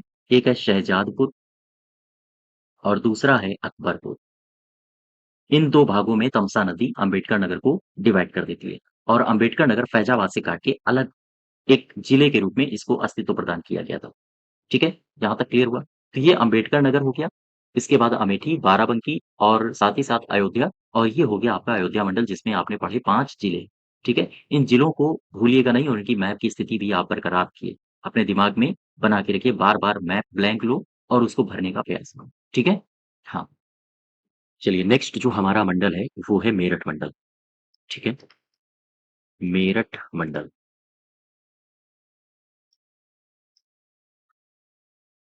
मेरठ मंडल। क्वेश्चन ये बनता है कि मेरठ मंडल में जिले कितने हैं? तो आप बताओगे मेरठ मंडल में टोटल हैं 6 जिले। बात समझ पा रहे हो? टोटल 6 जिले कौन-कौन से हैं? तो सबसे पहला तो हो गया आपका मेरठ, दूसरा कौन-सा हो गया? दूसरा इसी के आस-पास के क्षेत्र बुलंदशहर हो गया, तीसरा जो मंडल है वो हो गया आपका तीसरा जो जिला है वो हो गया गाज़ियाबाद। मेरठ मंडल में चौथा जिला कौन-सा हो जाएगा? गाज़ियाबाद हो गया, इसके बाद फिर हो जाएगा आपका बागपत, ठीक है? 5वां जिला आपका है गौतम बुद्ध नगर और छठा जिला है आपका हापुड़। ये टोटल 6 जिले हैं जो कि गौतम बुद्ध नगर मेरठ मंडल के अंतर्गत आते हैं। अब ज़रा इनकी लोकेशंस को ड्रा करते हैं। ये जो आपको क्षेत्र बड़ा-सा दिख रहा है, ये ऊपर वाला क्षेत्र मुज़फ्फरनगर, मुज़फ्फरनगर के ठीक नीचे जब आप आओगे, तो ये मेरठ दिखेगा आपको। मेरठ के ठीक पश्चिम की तरफ जब आप बढ़ोगे, तो ये बागपत है। बागपत के नीचे है आपका गाज़ियाबाद, गाज़ियाबाद के नीचे ये लंबा-सा क्षेत्र, ये गौतम बुद्ध नगर है। ठीक है? तो ये जो ऊपर वाला क्षेत्र ये तो सहारनपुर मंडल हो गया जिसमें 3 जिले मैंने बताए थे सहारनपुर, शामली और मुज़फ्फरनगर। अब सहारनपुर मंडल का बॉर्डर पकड़ के आप नीचे की तरफ आओ, ये दोनों क्षेत्र, ये बिजनौर चला जाएगा आगे मुरादाबाद मंडल में। अब बिजनौर को पकड़ के आप नीचे की तरफ आओ, हापुड़ में नहीं घुस उसमें नहीं घुस जाना है। बागपत अ, ये कौन-सा जिला है शायद अमरोहा हाँ, ठीक है। अमरोहा में नहीं चले जाना है, ठीक है? तो अभी आप आओ, ये मेरठ है, मेरठ को पकड़ के नीचे जब आप आओगे, तो आपको मिलेगा ये हापुड़, हापुड़ के बाद जब आप और नीचे आओगे, तो आपको ये वाला क्षेत्र दिखेगा बुलंदशहर, बड़ा-सा क्षेत्र, बुलंदशहर। अब बुलंदशहर को पकड़ लो और ऊपर की तरफ बढ़ो, आपको मिला ये गौतम बुद्ध नगर, ये लंबा-सा जो क्षेत्र है, ये है गौतम बुद्ध नगर, ठीक है? गौतम बुद्ध नगर को पकड़ के ऊपर की तरफ आओ, ये जो छोटा-सा क्षेत्र है, ये गाज़ियाबाद है। ये जो जिस क्षेत्र में अब मैं चल रहा हूँ, ये है बागपत। बागपत को कवर कर दो। अब ज़रा यहाँ से देखो कौन-कौन सी आपको कितने क्षेत्र दिख रहे हैं। देखो 1, 2, 3, 4, 5, 6 ये 6 जिले आपको दिख रहे हैं। अब इनमें मैं ड्रा कर देता हूँ। एक तो जिला आपका ये हो गया, दूसरा जिला आपका ये है, ठीक है? तीसरा जिला आपका है ये, चौथा जिला है आपका ये वाला, 5वां जिला है आपका ये बड़ा-सा और छठा जिला है ये। इनकी नंबरिंग कर लो। तो ये जो सबसे इधर वाला क्षेत्र दिख रहा है आपको ये है बागपत। बागपत कौन से नंबर पर है? 4 नंबर पर। इसको 4 नंबर दे दो। इसको दे दो आप 4 नंबर। ये वाला जो क्षेत्र है, इसको ये कौन-सा है? ये वाला क्षेत्र आपका कहलाता है गाज़ियाबाद, ठीक है? तो इसको आप दे दो 3 नंबर, यानी 3 नंबर पर गाज़ियाबाद है। ये वाला कौन-सा क्षेत्र है? ये वाला क्षेत्र आपको दिख रहा है मेरठ, तो इसको 1 नंबर दे दो। यहाँ पर कौन-सा क्षेत्र है? ये है बागपत बागपत नहीं हापुड़ है ये, ठीक है? हापुड़ है, तो हापुड़ कौन से नंबर पर है? 6, इसको 6 नंबर दे दो। ये वाला जो क्षेत्र है, ये है बुलंदशहर, तो इसको 2 नंबर दे दो और ये वाला क्षेत्र है लंबा-सा गौतम बुद्ध नगर यानी कि इसको 5 नंबर। तो ये क्षेत्र है जो कि आपका मेरठ मंडल के अंतर्गत आता है। आपसे केवल और केवल इनके जिले पूछे जाते हैं कि निम्नलिखित में से कौन-सा जिला है जो मेरठ मंडल के अंतर्गत नहीं आता है? इनमें से आपको उठा के दे देगा बुलंदशहर, गाज़ियाबाद, बागपत और एक आपके ऑप्शन में डाल देगा शामली। चूँकि सब आस-पास के जिले हैं ना, तो ये पता होने चाहिए आपको। टोटल 6 जिले हैं, वो ये हैं, ठीक है? ये हो गया आपका इधर वाला क्षेत्र है बागपत, इसके पूर्व की तरफ आओगे तो मेरठ है, यहाँ पर जब आप आओगे तो ये गाज़ियाबाद मिलेगा, गाज़ियाबाद के अलावा जब इस क्षेत्र में आओगे ये हापुड़ है, नीचे जब आओगे तो ये लंबा-सा क्षेत्र ये आपको गौतम बुद्ध नगर है और ये वाला जो क्षेत्र है, ये है बुलंदशहर, ठीक है? अब ज़रा इनमें एक-एक करके हम जिले उठा लें और इन जिलों के बारे में थोड़ी-सी जानकारी जो आपके एग्ज़ाम में पूछी जा सकती है। देखो सबसे पहले तो आप मंडल ये मैं कौन-सा बता रहा था? मेरठ मंडल, है ना? मेरठ मंडल। तो सबसे पहले तो आपको पता होना चाहिए कि मेरठ मंडल में टोटल हैं कितने जिले? 6 जिले, वो तो आपने मैप में देखे थे। अभी आप इनको यहाँ पर सीरीज़ में लिख लो। सबसे पहला जिला कौन-सा है? सबसे पहला आप मेरठ को ही उठा लो। दूसरा जिला मेरठ के आस-पास के क्षेत्र जैसे बुलंदशहर बुलंदशहर। तीसरा कौन-सा हो जाएगा? उसके आस-पास का क्षेत्र गाज़ियाबाद। उसके आस-पास का क्षेत्र जैसे हापुड़ हो गया और 4 हो गए। 5वां कौन-सा हो जाएगा? गौतम बुद्ध नगर। गौतम बुद्ध नगर, ठीक है? और छठा कौन-सा हो जाएगा? गौतम बुद्ध नगर हो गया, हापुड़ हो गया और छठा हाँ, गौतम बुद्ध नगर, बागपत। बागपत, ये टोटल 6 जिले हैं जो कि मेरठ के अंतर्गत आते हैं। मेरठ, बुलंदशहर, गाज़ियाबाद, हापुड़, गौतम बुद्ध नगर और बागपत। ध्यान देना इसमें शामली, मुज़फ्फरनगर ये सब नहीं आते हैं, वो सब सहारनपुर मंडल में चला जाएगा एरिया, ठीक है? अब ज़रा इसमें एक-एक करके इनको देखते हैं। सबसे पहले आप उठा लो मेरठ को। मेरठ। मेरठ में क्या-क्या है? कौन-कौन सी बातें हैं जो आप जानोगे? सबसे पहले तो आप यहाँ के पर्यटन स्थल बता दो। जैसे यहाँ पर एक सरधना है नामक जगह, जहाँ का चर्च काफ़ी फ़ेमस रहता है और मैं आपको जो प्रीवियस ईयर्स क्वेश्चन्स करा रहा हूँ यूपी स्पेशल के, उसमें मैंने इसको कई बार आपको रिपीट भी करवाया है। ठीक है? मेरठ में हस्तिनापुर भी है। ये भी एक पर्यटक स्थल है, आप जाइए घूम के आइए। परीक्षितगढ़ भी है, परीक्षितगढ़। ये लोकेशंस याद रखो, आपके एग्ज़ाम में पूछी जा सकती हैं। साथ ही साथ मेरठ में जो ये हस्तिनापुर है, इसे कहा जाता है कौरवों की राजधानी। कौरवों की राजधानी कब? महाभारत काल में। तो महाभारत काल में कौरवों की राजधानी हस्तिनापुर थी, जो आजकल उत्तर प्रदेश के किस जनपद से संबद्ध है? तो ध्यान रखिएगा ये मेरठ आपका हो गई। महाजनपद काल में सॉरी महाभारत काल में कौरवों की राजधानी हस्तिनापुर थी, जो मेरठ के अंतर्गत ही आती है। ठीक है? अच्छा ये जो मेरठ है, यहाँ पर एक जगह है आलमगीरपुर। आलमगीरपुर, ये क्यों फेमस हुआ आलमगीरपुर? क्योंकि आलमगीरपुर हिंडन नदी के किनारे है। हिंडन नदी के किनारे है। क्वेश्चन हमारा ये नहीं है कि हिंडन नदी के किनारे, यहाँ पर ये फेमस क्यों है? क्योंकि यह एक हड़प्पा स्थल है। हड़प्पा स्थल है। ठीक है? यहाँ पर हड़प्पन ये एक हड़प्पन साइट है और यहाँ पर हड़प्पा से जो सभ्यता थी, उसके कई सारे साक्ष्य देखने को मिलते हैं। एक क्वेश्चन और मुझे आप बता दो मेरठ से, मैं यहाँ पर ले लेता हूँ। मेरठ में एक मुझे क्वेश्चन और बता दो, 1857 की क्रांति हुई थी। 1857 की हुई थी क्रांति। अच्छा, इस 1857 की क्रांति में मेरठ से नेतृत्वकर्ता कौन थे? मेरठ से नेतृत्वकर्ता कौन थे, बता सकते हो आप? हाँ, इनका नाम है कदम सिंह। भूलना नहीं है, कदम सिंह, ठीक है? ये पूछा जा सकता है। अच्छा, मेरठ में खेल का सामान बहुत बनता है। खेल के सामान जैसे हो गए क्रिकेट का बल्ला हो गया या अन्य सामान हो गए, जो भी है। तो खेल के सामान बनने के कारण इसे कहा जाता है देश की क्रीड़ा राजधानी, भारत की खेल राजधानी। तो ध्यान रखिएगा मेरठ को चूँकि यहाँ पर खेल के सामान बनते हैं, खेल के सामान के कारण इसे भारत की क्रीड़ा राजधानी भी कहा जाता है। राजधानी का दर्जा भी दिया जाता है, ठीक है? देश की क्रीड़ा राजधानी का दर्जा दिया जाता है और मेरठ चर्चा या मेरठ फेमस रहा है अपनी कैंचियों के लिए। जैसे रामपुर चर्चा में रहा है या रामपुर प्रसिद्ध रहा है अपनी छुरियों के लिए, है ना? छोरियों नहीं छुरियों मैं बोल रहा हूँ, ठीक है? तो ऐसे ही मेरठ जो है ये कैंचियों के लिए काफ़ी फेमस रहा है। कैंचियों के लिए ये प्रसिद्ध रहा है, ठीक है? हाँ, ध्यान दीजिएगा इसको और ये तो हो गया आपका मेरठ। इसके अलावा कौन-सा जिला है? जिला है बुलंदशहर। देखो ज़रा, बुलंदशहर।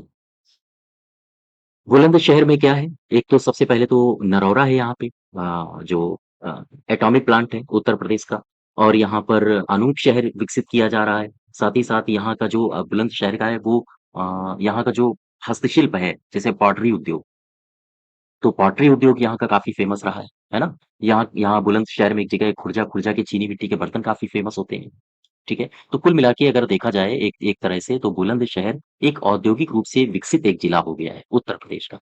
और इसका जो प्राचीन नाम है, इसे प्राचीन काल में बरन कहा जाता था, ठीक है? बरन कहा जाता था। इसके बाद ये बुलंदशहर पड़ गया। क्या-क्या है बुलंदशहर में? जैसे यहाँ पर नरौरा है, यहाँ पर अगर हस्तशिल्प की आप बात करोगे, तो पॉटरी उद्योग यहाँ का काफ़ी फ़ेमस है या काफ़ी विकसित है, पॉटरी उद्योग, ठीक है? यहाँ पर एक जगह है खुर्जा, खुर्जा में चीनी मिट्टी के बर्तन बनते हैं या खुर्जा चीनी मिट्टी के बर्तन या चीनी मिट्टी पर कार्य के लिए काफ़ी फ़ेमस है। केवल बर्तन ही नहीं बनते हैं, सजावटी सामान भी बनते हैं, तो ये लिखो तो ज़्यादा बेहतर रहेगा। चीनी मिट्टी के कार्य के लिए ये जाना जाता है, ठीक है? अच्छा, इसी वजह से ये कई सारे यहाँ पर उद्योग धंधे काम कर रहे हैं या विकसित हैं, इसी वजह से बुलंदशहर को एक औद्योगिक रूप से विकसित जिला कहा जाता है उत्तर प्रदेश का, ठीक है? अच्छा ये तो बुलंदशहर था, ये हो गया मेरठ, इसके बाद गाज़ियाबाद है, फिर हापुड़ है। तो ज़रा एक हल्का-हल्का ओवरव्यू गाज़ियाबाद को अभी ले लें। गाज़ियाबाद में कौन-कौन सी चीज़ें हैं, जो चलते-चलते आपको रिवाइज़ करा दूँ मैं या ये पता होनी चाहिए? जैसे यहाँ पर एक किला है गाज़ियाबाद में, इसे कहा जाता है लहुड़ासुर का किला, ठीक है? यहाँ पर जो गाज़ियाबाद है, यहाँ पर केसर का टीला है। तो ये पर्यटन स्थल है गाज़ियाबाद के, वहाँ के लोकलाइट्स हैं और ये पूछे जा सकते हैं आपके एग्ज़ाम में। तो ध्यान रखिएगा, यहाँ पर केसर का टीला है, साथ ही साथ गढ़मुक्तेश्वर गढ़मुक्तेश्वर का गंगा का मंदिर है या गंगा किनारे मंदिर है गढ़मुक्तेश्वर में, तो इसे कहा जाता है गढ़मुक्तेश्वर का गंगा मंदिर, है ना? गढ़मुक्तेश्वर का गंगा मंदिर भी यहीं पर है और इसकी जो सीमा है गाज़ियाबाद की, वो दिल्ली से सटी हुई है और आम तौर पर जो प्रवेश होता है, वो गाज़ियाबाद से होकर ही होता है, इसी वजह से इसको कहा जाता है gateway of UP, Uttar Pradesh का गेटवे। इसे गेटवे ऑफ यूपी भी कहा जाता है। क्यों कहा जाता है? क्योंकि इसकी जो सीमा है वो दिल्ली से सटी हुई है, ठीक है? गाज़ियाबाद अगर उद्योगों की बात करें तो गाज़ियाबाद अपने इलेक्ट्रॉनिक्स उद्योगों के लिए काफ़ी चर्चा में रहता है। यानी यहाँ पर जो इलेक्ट्रॉनिक्स इंडस्ट्री है, वो काफ़ी विकसित है, ठीक है? और गाज़ियाबाद सबसे घनी आबादी वाला जनपद है, ये ख़ैर मैं आपको जनगणना में पढ़ा ही चुका हूँ। अच्छा इसके बाद देखो ज़रा, गाज़ियाबाद हो गया, गाज़ियाबाद के बाद है आपका हापुड़। हापुड़ एक जिला है, जो कि उत्तर प्रदेश से संबंधित है और ये आपका मेरठ जनपद में आता है। तो पहले आप हापुड़ को उठा लो, ठीक है? हापुड़ लिख दिया मैंने, हापुड़। हापुड़ में कौन-कौन सी बातें हैं जो आपको पता होनी चाहिए? जैसे हापुड़ में एक मंदिर है चंडी मंदिर। हालाँकि चंडी मंदिर जो है वो कई जगह आपको देखने को मिलेंगे। मैं आपको पीछे से आपको बताता चला आ रहा हूँ जिले वहाँ पर मैंने 1-2 जगह और बताया है कि चंडी मंदिर यहाँ पर है। तो ये इस तरह के मंदिर इतने इम्पोर्टेंट होते नहीं हैं, ठीक है? कि आप इनको याद रखो, क्योंकि यहाँ पर फिर जिलों में अगर आपको ऑप्शन देगा मैच कराने के लिए, तो वहाँ फिर कंट्रोवर्सी आ जाती है। लेकिन कुछ ऐसे जिले जो कहीं नहीं है, जैसे जेके टेम्पल कहाँ है? वो आपका यहीं मिलेगा कानपुर में। राजराजेश्वरी देवी का मंदिर कहाँ है? वो आपको उन्नाव में मिलेगा, है ना? तो इस तरह के टेम्पल्स जो कहीं नहीं है, वो आपसे पूछ लिए जा सकते हैं। जैसे हनुमानगढ़ी में जब आप जाओगे तो अयोध्या में भी है, ठीक है? वाराणसी में भी है हनुमानगढ़ी। तो ये मुश्किल है कि आयोग इस तरह के क्वेश्चंस में अपनी नज़र डाले। अच्छा, अब देखिए हापुड़। हापुड़ में यहाँ पर है सपनावत साई मंदिर, इसको याद रखना। सपनावत साई मंदिर। हापुड़ में पंचशील नगर, इसे दरअसल प्रारंभ में पंचशील नगर के नाम से जाना जाता था, के नाम से जाना जाता था, ठीक है? तो याद रखो हापुड़ को पंचशील नगर भी कहा जाता था पुराने समय में। हापुड़ दरअसल ये एक शब्द से बना है जिसका नाम होता था हायर और इसका अर्थ होता था बगीचा।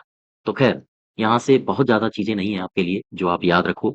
लेकिन हाँ, इतना ज़रूर है कि जैसे ओडीओपी हो गया, ओडीओपी का मैं एक अलग से क्लास लूँगा, उसमें मैं याद भी करवाऊँगा आपको कि किस जिले का कौन-सा ओडीओपी है, ताकि आप एग्ज़ाम में कन्फ्यूज़ ना हो। ठीक है? तो यहाँ से और भी कई सारी बातें हैं, तो उनको हम नेक्स्ट क्लास में कवर करेंगे। तो इसमें केवल 2 ही बातें याद रखो, पंचशील नगर किसे कहा जाता था? हापुड़ को। और सपनावत साईं मंदिर ये कहाँ पर है? ये हापुड़ में है। ठीक है?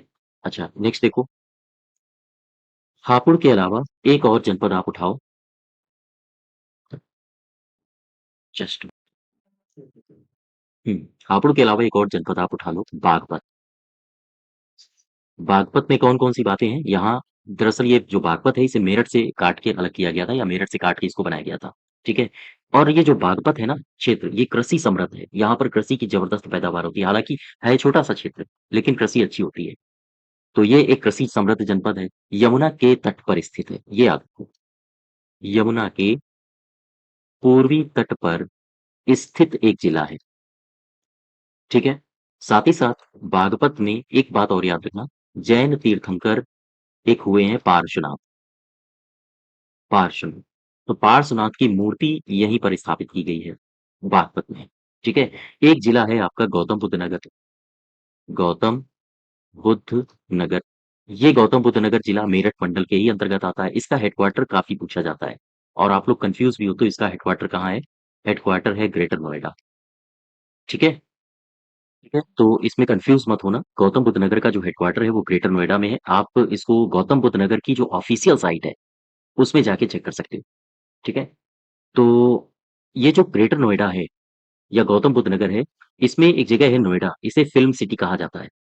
नोएडा फ़िल्म सिटी, ठीक है? साथ ही साथ यहाँ पर एक सॉफ्टवेयर पार्क भी विकसित किया जा रहा है और ये जो नोएडा है या हम कहें गौतम बुद्ध नगर है, ये अपने ऑटोमोबाइल और पेंट उद्योग के लिए काफ़ी विकसित है। ऑटोमोबाइल और पेंट उद्योग यहाँ का काफ़ी विकसित है, ठीक है? और ये जो गौतम बुद्ध नगर था, दरअसल इसको गाज़ियाबाद और बुलंदशहर से इसको थोड़ा-थोड़ा काट के अलग किया गया था और फिर बसाया गया था गौतम बुद्ध नगर। और अगर देखा जाए इसमें साक्षरता वगैरह के बारे में तो उत्तर प्रदेश का ये सबसे साक्षर जिला है, सर्वाधिक साक्षर जनपद है। तो खैर, ये सारी बातें आगे डिस्कस करेंगे।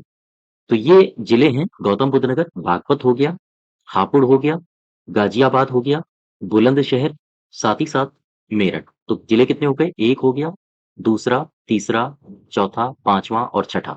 यानी टोटल 6 जिले आपके ये कंप्लीट हो गए, जो कि मेरठ मंडल से हैं। ठीक है? अब एक नया मंडल आइए देखते हैं मैप में। इसको मैं हटा दूँ? एक नया मंडल है आपका कानपुर मंडल। कानपुर मंडल। आप देखना, ये जो मंडल मैं लिख रहा हूँ, इसमें सब में 6-6 जिले हैं। अभी मेरठ मंडल आपने देखा, अब मैं कानपुर मंडल बता रहा हूँ, इसमें भी 6 जिले हैं। तो आपसे इस तरह से भी क्वेश्चन्स पूछता है कि निम्नलिखित में से कौन-सा जिला है, जिसमें जो या हम कहें जिसमें सर्वाधिक जिले शामिल नहीं हैं। तो आपको देगा कानपुर मंडल, नीचे देगा आपका मेरठ मंडल, फिर एक और मंडल देगा, फिर एक और मंडल देगा।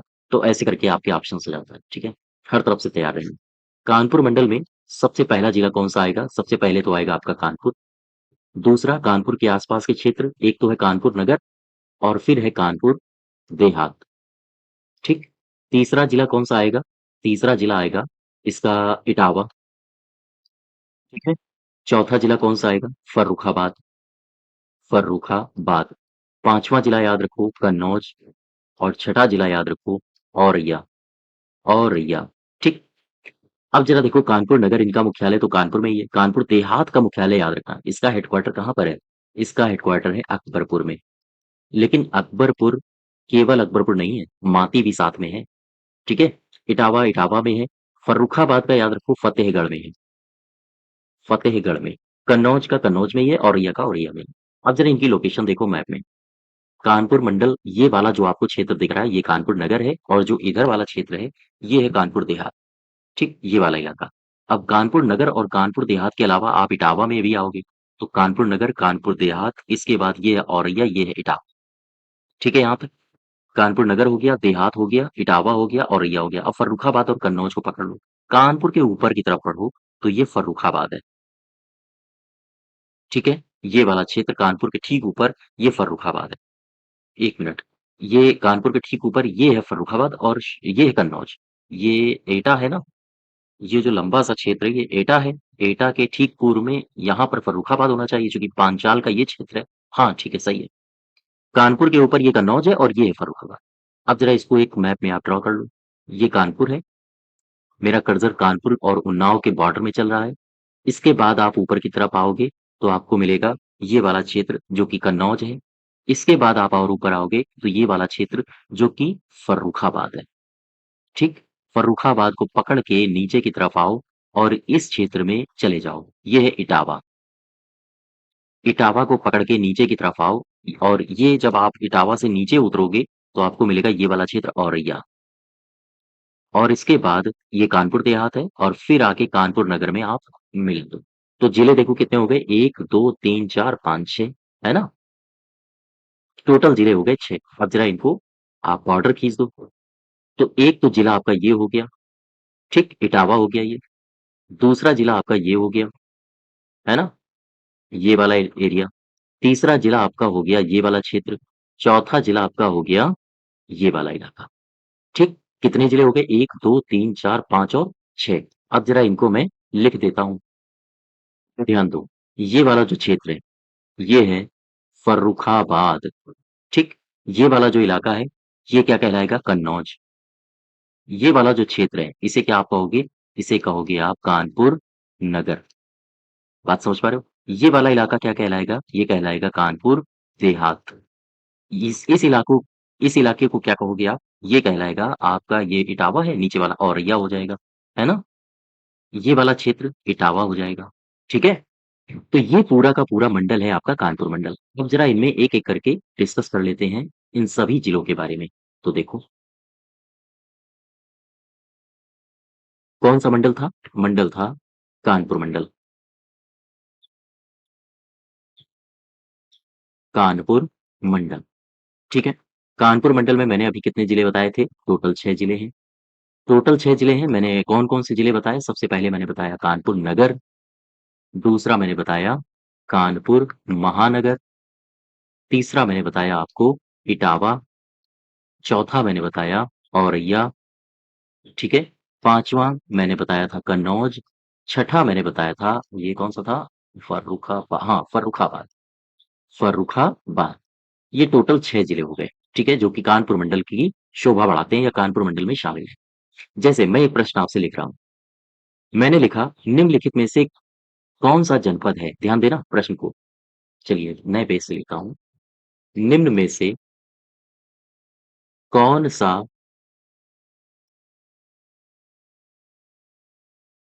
निम्नलिखित में से कौन-सा मंडल है जिसमें 6 जनपद शामिल नहीं हैं? ठीक है? कौन-सा है बताओ सबसे पहला?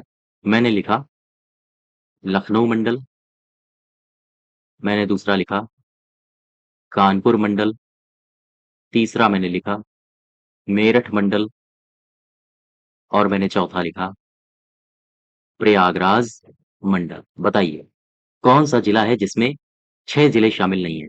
तो अब इनमें से आपका कौन-सा आंसर होगा उस क्वेश्चन का या इस प्रश्न का उत्तर मुझे आप कमेंट बॉक्स में बताइए। ठीक है? चलिए तब तक हम लोग अपना एक-एक करके जिला निपटा लेते हैं। कानपुर को सबसे पहले आप उठा लो। कानपुर नगर, कानपुर नगर। आइए समझते हैं कानपुर नगर में क्या-क्या है। आप कभी जाओ तो यहाँ पर क्या-क्या घूम सकते हो और कौन-कौन सी जगहें हैं यहाँ पे जो पर्यटक स्थल के रूप में जाने जाते हैं। साथ ही साथ कुछ और यहाँ पर कौन से तथ्य हैं कानपुर में जो आपके एग्ज़ाम में पूछे जा सकते हैं, ठीक है? कानपुर नगर। सबसे पहला क्वेश्चन तो ये है कि कानपुर को औद्योगिक राजधानी कहा जाता है उत्तर प्रदेश की। इसे उत्तर प्रदेश की औद्योगिक राजधानी कहा जाता है। इंडस्ट्रीज़ काफ़ी यहाँ पर फल-फूल रही हैं और ये गंगा के किनारे का शहर है। गंगा के किनारे का एक शहर है, ठीक है? साथ ही साथ जब 1857 की क्रांति हुई थी, उस समय क्रांति के दौरान यहाँ का जो नेतृत्वकर्ता कानपुर से वो थे नाना साहब। नाना साहब को धोलूपंत भी कहा जाता है। इसका मैंने आपको उत्तर प्रदेश में 1857 की क्रांति का आप हमारी प्लेलिस्ट में जाके देख सकते हो। इसका डिटेल मैंने इतिहास करवाया हुआ है ना?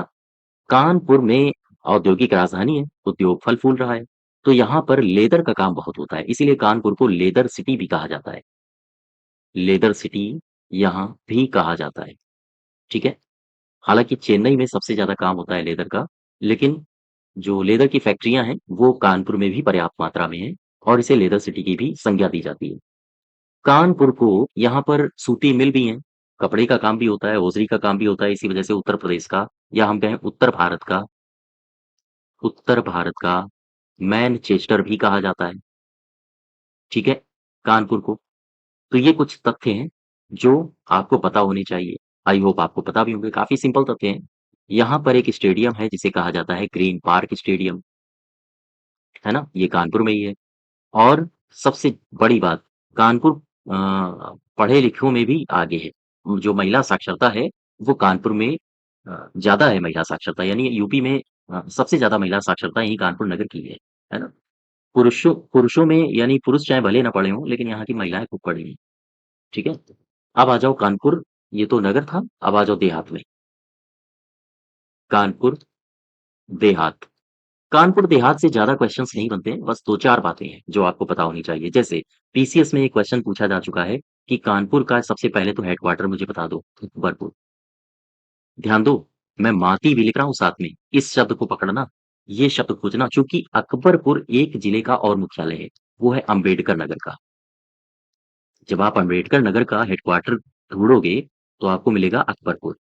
लेकिन इसमें और इसमें अंतर क्या है? ये अकबरपुर में है और ये अकबरपुर माती में है, ठीक है? कानपुर देहात का।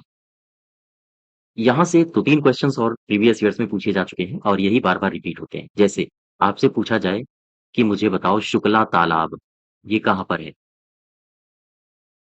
शुक्ला तालाब, ये कहाँ पर है? तो ये यहीं है, कानपुर देहात में ही है, ठीक है? इस तालाब में जाइए, मछलियाँ बहुत हैं। आप ब्रेड खरीदिए और इनको खिलाइए जाके, बाहर आ जाती हैं। तो ख़ैर, कानपुर देहात में शुक्ला तालाब है और इसके अलावा यहाँ पर एक मंदिर है जिसको कहते हैं बानेश्वर महादेव मंदिर। बानेश्वर महादेव मंदिर और अगर आप कानपुर देहात गए हो और आप वन चेतना केंद्र नहीं गए हो, तो आप कहीं नहीं गए हो। तो ये कुछ जगहें हैं कानपुर देहात में घूमने वाली हाँ, जो आपको पता होनी चाहिए। कानपुर देहात का नामकरण भी कई बार परिवर्तित हुआ है, कई बार नहीं दरअसल एक ही बार हुआ है। 2010 में इसका नाम रमाबाई नगर कर दिया गया था, फिर 2012 में सत्ता बदली तो इसका नाम फिर से कानपुर देहात कर दिया गया है। आपको पता होगा कानपुर देहात के ही हमारे राष्ट्रपति थे जो पूर्व थे, रामनाथ कोविंद। यहीं पर एक जगह है परौंख, है ना? परौंख से ही वो आते थे। तो कानपुर देहात से बस ये 3 बातें याद रखो। साथ ही साथ ये चौथी बात इसका मुख्यालय। इसके बाद कौन-सा जिला है? कानपुर नगर हो गया, महानगर हो गया। 1 मिनट, ये मैं गलत लिख गया हूँ शायद। Just wait a minute. Kanpur Nagar और कानपुर देहात है ये, है ना? पीछे देखो ज़रा मैप में मैंने क्या लिखा है? कानपुर देहात, यहाँ ठीक है।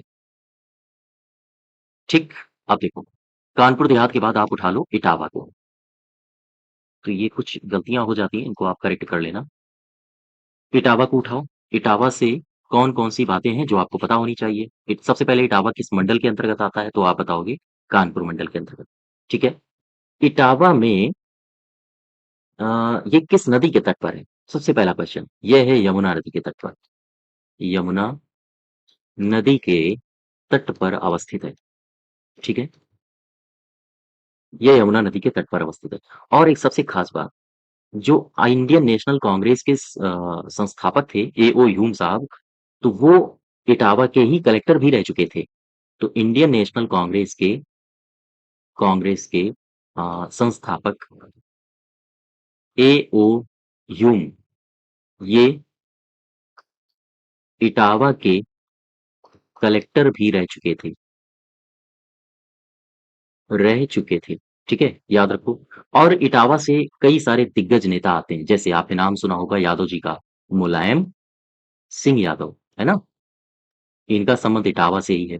जैसे आपने नाम सुना होगा हालाँकि इनका तो नाम आपने सुना ही होगा। इस बार बीजेपी की बैंड बजाई है कायदे से यूपी में। तो अखिलेश यादव, है ना? और डॉक्टर ज़ाकिर हुसैन का भी नाम सुना होगा आपने, डॉक्टर ज़ाकिर हुसैन। तो ये भी इटावा से ही कहीं न कहीं संबद्ध थे। तो इन लोगों के जो पैतृक तार हैं, पैतृक जो आसरा रहा है इनका, ये कहीं न कहीं इटावा से संबंधित रहा है। ठीक है? तो ये बातें आप याद, इसके बाद इटावा हो गया, इटावा के बाद आप देख लो अब फर्रुखाबाद। फर्रुखाबाद, फर्रुखाबाद में क्या याद रखोगे? सबसे पहले इसका हेडक्वार्टर कहाँ पर है? इसका हेडक्वार्टर है फतेहगढ़ में, ठीक है? ध्यान दीजिएगा, फर्रुखाबाद जिले का मुख्यालय फतेहगढ़ में है, ठीक है? तहसील का मुख्यालय फर्रुखाबाद में है। तो इसका हेडक्वार्टर फतेहगढ़ में है। साथ ही साथ फर्रुखाबाद से कई सारे क्वेश्चंस आपके प्रीवियस ईयर्स में आए हैं। जैसे यहाँ का एक पर्यटन स्थल है संकिसा, ये कहाँ है? फर्रुखाबाद में। फर्रुखाबाद को काम्पिल्य भी कहा जाता था। तो ये जो पर्यटन स्थल है, ये भी आपको फर्रुखाबाद में ही देखने को मिलेगा, ठीक है? साथ ही साथ आप जब फर्रुखाबाद के इतिहास को चेक करोगे, तो आप देखोगे जो पांचाल महाजनपद था, महाजनपद काल में जो दक्षिणी पांचाल था, दक्षिण पांचाल की राजधानी थी फर्रुखाबाद में काम्पिल्य, ठीक है? तो ध्यान रखिएगा, महाजनपद काल में महाजनपद काल में दक्षिण पांचाल की राजधानी क्या थी? राजधानी थी काम्पिल्य। याद रखिएगा इसको, ठीक है? और आपने एक कवयित्री का नाम सुना होगा महादेवी वर्मा। महादेवी वर्मा जी का जन्म भी यहीं पर हुआ था, फर्रुखाबाद में। बात समझ पा रहे हो? तो ये हो गए आपके फर्रुखाबाद। फर्रुखाबाद के अलावा एक उठा लो अब आप कन्नौज। देखो ज़रा, कन्नौज, कन्नौज का नाम आते ही आपके मन में खुशबू, आपके ज़हन में खुशबू कौंध जाती होगी, है ना? तो ये इत्र का शहर भी कहा जाता है और इसे प्राचीन काल में महोदय नगर भी कहा जाता था। महोदय नगर इसे कहा जाता था प्राचीन काल में। तो ध्यान रखिए जिन जिलों के प्राचीन नाम होते हैं ना, वो नाम ज़रूर याद रखना। यहाँ से क्वेश्चंस कई बार पूछे जा चुके हैं। कन्नौज में जब आप जाओगे तो आप अगर कन्नौज जा रहे हो तो लाख बहोशी पक्षी विहार घूमना मत भूलना। यहाँ पर लाख बहोशी पक्षी विहार है, ठीक है? तो लाख बहोशी पक्षी विहार से मेरा सीधा सा आशय, इसको ऐसे याद रख सकते हो, कन्नौज में इत्र है और जो इत्र सूंघ लेता है वो क्या हो जाता है? बेहोश, है ना? आप 1 लाख बार इत्र सूंघोगे और इतनी शानदार है यहाँ की इत्र कि आपको वो बेहोश कर देगी, मदहोश कर देगी। तो आप ऐसे भी याद रख सकते हो। आप अगर कन्नौज जा रहे हो, तो फिर यहाँ पर आपको मिलेगा हाजी शरीफ दरगाह, हाजी शरीफ दरगाह। जितनी मैं दरगाह बता चुका हूँ, एक जगह उनको लिखना, रिवाइज़ करने का प्रयास करना, दरगाह से क्वेश्चन्स पूछे जाते हैं, मैच कराने के लिए, ठीक है? हाजी वारिस अली शाह की दरगाह कहाँ है? इस तरह से क्वेश्चन्स। यहाँ पर अगर आप जा रहे हो तो एक मंदिर में आप घूम सकते हो, एक पर्यटन स्थल के रूप में जिसका नाम है अन्नपूर्णा मंदिर। अन्नपूर्णा मंदिर अर्थात कन्नौज में क्या-क्या है? हाजी शरीफ दरगाह है, अन्नपूर्णा मंदिर है, लाख बहोशी पक्षी विहार है। इसे प्राचीन काल में महोदय नगर के नाम से जाना जाता था। और ये जो कन्नौज है, कन्नौज का एक राजा था जिसका नाम था हर्षवर्धन। हर्षवर्धन, ठीक है? तो पुष्य भूति वंश का ये राजा था। हर्षवर्धन ने अपनी राजधानी भी कन्नौज को बनाया था। हर्षवर्धन की ये राजधानी थी, है ना? थानेश्वर से कन्नौज बना ली थी। तो खैर, एक बात आप यहाँ से और याद रखो नोट बना के, ये जो कन्नौज है, कन्नौज का एक राजा था जयचंद। इतिहास में अगर आपने पढ़ा होगा, तो यहाँ के राजा को मोहम्मद घोरी ने हराया था 1194 में, चंदावर के युद्ध में। ठीक है? तो आपसे अगर पूछा जाए मोहम्मद गोरी ने जो जयचंद्र को हराया था, वो कहाँ का राजा था? तो वो यहीं का राजा था कन्नौज का। ध्यान दीजिए, इसको आप लिख लो चाहें। मोहम्मद गोरी ने मोहम्मद गोरी ने 1194 में चंदावर के युद्ध में जयचंद को हराया, जयचंद को हराया था। और ये जो जयचंद है, ये कहाँ का राजा था? ये कन्नौज का राजा था। ठीक है, ध्यान रखो। इसके अलावा ये तो हो गया कन्नौज आपका। एक जिला अब आप और उठाओ, औरैया। औरैया, औरैया के बारे में आप बस एक बात याद रखो, यहाँ का ODOP, ODOP one district one product की मैं बात कर रहा हूँ। यहाँ का ओडीओपी है दूध प्रसंस्करण, दूध प्रसंस्करण यानी कि घी, देसी घी। ठीक है, ये तो हो गया आपके 6 जनपद जो संबंधित हैं कानपुर मंडल से। ठीक, अब एक जनपद एक मंडल और उठाओ। इस मंडल का नाम है लखनऊ मंडल। लखनऊ मंडल। लखनऊ मंडल में टोटल जिले कितने हैं? यहाँ पर भी 6 जिले हैं। ठीक है, सबसे पहला जिला कौन-सा है? सबसे पहला जिला है लखनऊ। दूसरा कौन-सा है? लखनऊ के आस-पास के क्षेत्र में आओ, रायबरेली।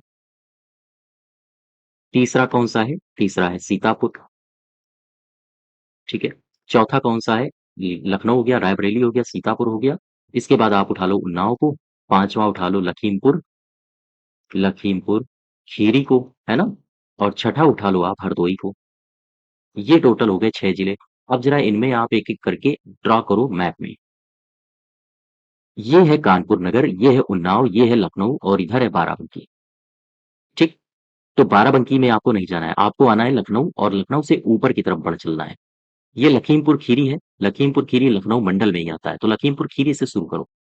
इसके बॉर्डर को पकड़-पकड़ के आप नीचे की तरफ आओ। जैसे ही नीचे आओगे, तो लखीमपुर खीरी के ठीक नीचे आपको ये मिलेगा हरदोई, और हरदोई भी लखनऊ मंडल के अंतर्गत ही आता है, तो इसको भी पकड़ लो। ठीक है? हरदोई से नीचे की तरफ आओ पकड़-पकड़ के, तो ये जो कानपुर है, ये वाला क्षेत्र कानपुर, कानपुर को छोड़ दो क्योंकि कानपुर अपने आप में एक मंडल है। कानपुर का बॉर्डर पकड़-पकड़ के आप उन्नाव से मुड़ जाइए। नहीं, मुड़िए मत, 1 मिनट, रुकिए। ये उन्नाव तक आप आ गए, उन्नाव लास्ट। ये जो नीचे वाला क्षेत्र है, ये वाला इलाका, ये रायबरेली है। ठीक है? और ये वाला जो क्षेत्र है कानपुर के ठीक नीचे वाला, ये फतेहपुर है, मैंने आपको बताया था। अब आपको जाना है रायबरेली, रायबरेली है ना आपके पास? तो ये वाला जो क्षेत्र है, ये रायबरेली है। रायबरेली को पकड़ो, ऊपर की तरफ आओ। अमेठी में मत घुसना, ये अमेठी है। ठीक है? हाँ, रायबरेली पहुँच गए। अब रायबरेली को पकड़ के ऊपर की तरफ आओ, उन्नाव, लखनऊ, इधर है बाराबंकी। बाराबंकी में मत जाना, लखनऊ और बाराबंकी की सीमा को टच करते हुए अब आप आगे बढ़ो। ठीक, यहाँ तक आ गए? अच्छा, ये है लखीमपुर खीरी और लखीमपुर खीरी के ठीक नीचे ये सीतापुर है, लखनऊ को स्पर्श करता हुआ। तो सीतापुर को भी आप अपनी गिरफ्त में ले लो। और ये है बहराइच, बहराइच और सीतापुर के बॉर्डर को आगे बढ़ो टच करते हुए। इसके बाद ये है लखीमपुर, ये है बहराइच। फिर आप लखीमपुर और बहराइच की सीमा रेखा पर चलिए। अब ये टोटल आपको क्षेत्र दिख रहा है। आज समझ पाए? कुल बड़ा क्षेत्र ये है। ये है आपका लखनऊ मंडल। जिले कितने हो गए? 1, 2, 3, 4, 5, 6 टोटल हो गए। आओ इनको ड्रा कर लेते हैं। ये वाला क्षेत्र, ये वाला बड़ा-सा इलाका आपको दिख रहा है? लखीमपुर। ये वाला क्षेत्र आपको दिख रहा है? इधर वाला, ये वाला इलाका आपका है। ये लखीमपुर हो गया, ये हरदोई। ठीक? ये वाला क्षेत्र कौन-सा है? सीतापुर। अब नीचे आओ, ये वाला क्षेत्र, ये लखनऊ है। ठीक है? ये वाला क्षेत्र, ये कौन-सा है? उन्नाव है और नीचे वाला कौन-सा है? ये है बाराबंकी। सॉरी, बाराबंकी बोल दिया, रायबरेली। बाराबंकी तो ये है। ठीक है? तो ये जिले हैं। अब आप लखनऊ को, लखीमपुर खीरी को उठा लो, 5 नंबर दे दो इसको, चूँकि 5 पर है। हरदोई को उठा लो, 6 नंबर दे दो इसको। सीतापुर को 3 नंबर दे दो, यहाँ ये सीतापुर है। रायबरेली को दे दो आप, ये रायबरेली है, इसको दे दो आप 2 नंबर। उन्नाव को दे दो आप 4 नंबर और ये लखनऊ है, इसको दे दो 1 नंबर। ठीक है? तो ये अपना जिले बार-बार रिवाइज़ करो, मैप पे देखो इनको और दिमाग में उतारने की प्रयास करो। चलिए लखनऊ मंडल में भी समझ लेते हैं एक-एक जिला करके। सबसे पहले लखनऊ मंडल। मुझे बताओ टोटल जिले कितने हैं? 6 जिले। कौन-कौन से 6 जिले हैं? सबसे पहले तो आप उठाओगे लखनऊ को, दूसरा आप उठाओगे बाराबंकी को, मैं बाराबंकी क्यों लिख रहा हूँ बार-बार, रायबरेली को, तीसरा उठाओगे उन्नाव को, है ना? चौथा आप उठा लो रायबरेली, उन्नाव ये हो गया। हाँ, लखीम उसको उठा लो, खीरी को, लखीमपुर खीरी। पांचवा ले लो आप सीतापुर को, और छठा ले लो आप हरदोई को। अब इनमें एक एक करके आइए समझ लेते हैं कौन कौन से जिलों में क्या क्या खास बातें। ठीक है यहाँ तक। अब देखो, सबसे पहला उठाओ आप लखनऊ जिला। लखनऊ जिला, ठीक है। लखनऊ जिला में क्या क्या खास बातें हैं लखनऊ जिले में? सबसे खास बात तो यही है कि यह गोमती नदी के तट पर है। गोमती नदी के तट पर है, ठीक है। दूसरी खास बात क्या है, यहाँ पर है रूमी दरवाजा। रूमी दरवाजा की ऊंचाई कितनी है बताइए? मैं अपने प्रैक्टिस सेट में बता चुका हूँ। और जो डिटेल्ड वीडियो आपको यूपी स्पेशल की मिलेगी, वहां भी मैं बता चुका हूँ। इसका बताइए क्या है। फिर मैं आपको आगे जिलावार अध्ययन भी करवाऊंगा। वहां मैं एक एक जिले को उठा के लगभग जितने भी फैक्ट्स हैं, उन सभी फैक्ट्स की चर्चा करूंगा। यहाँ पे चूंकि मंडल कर रहा हूँ, तो बहुत अंदर तक नहीं जाऊंगा, केवल और केवल मंडल की बात करते हैं। रूमी दरवाजा, इसकी ऊंचाई बताइए कितनी है? विधान भवन यहाँ पर है ना?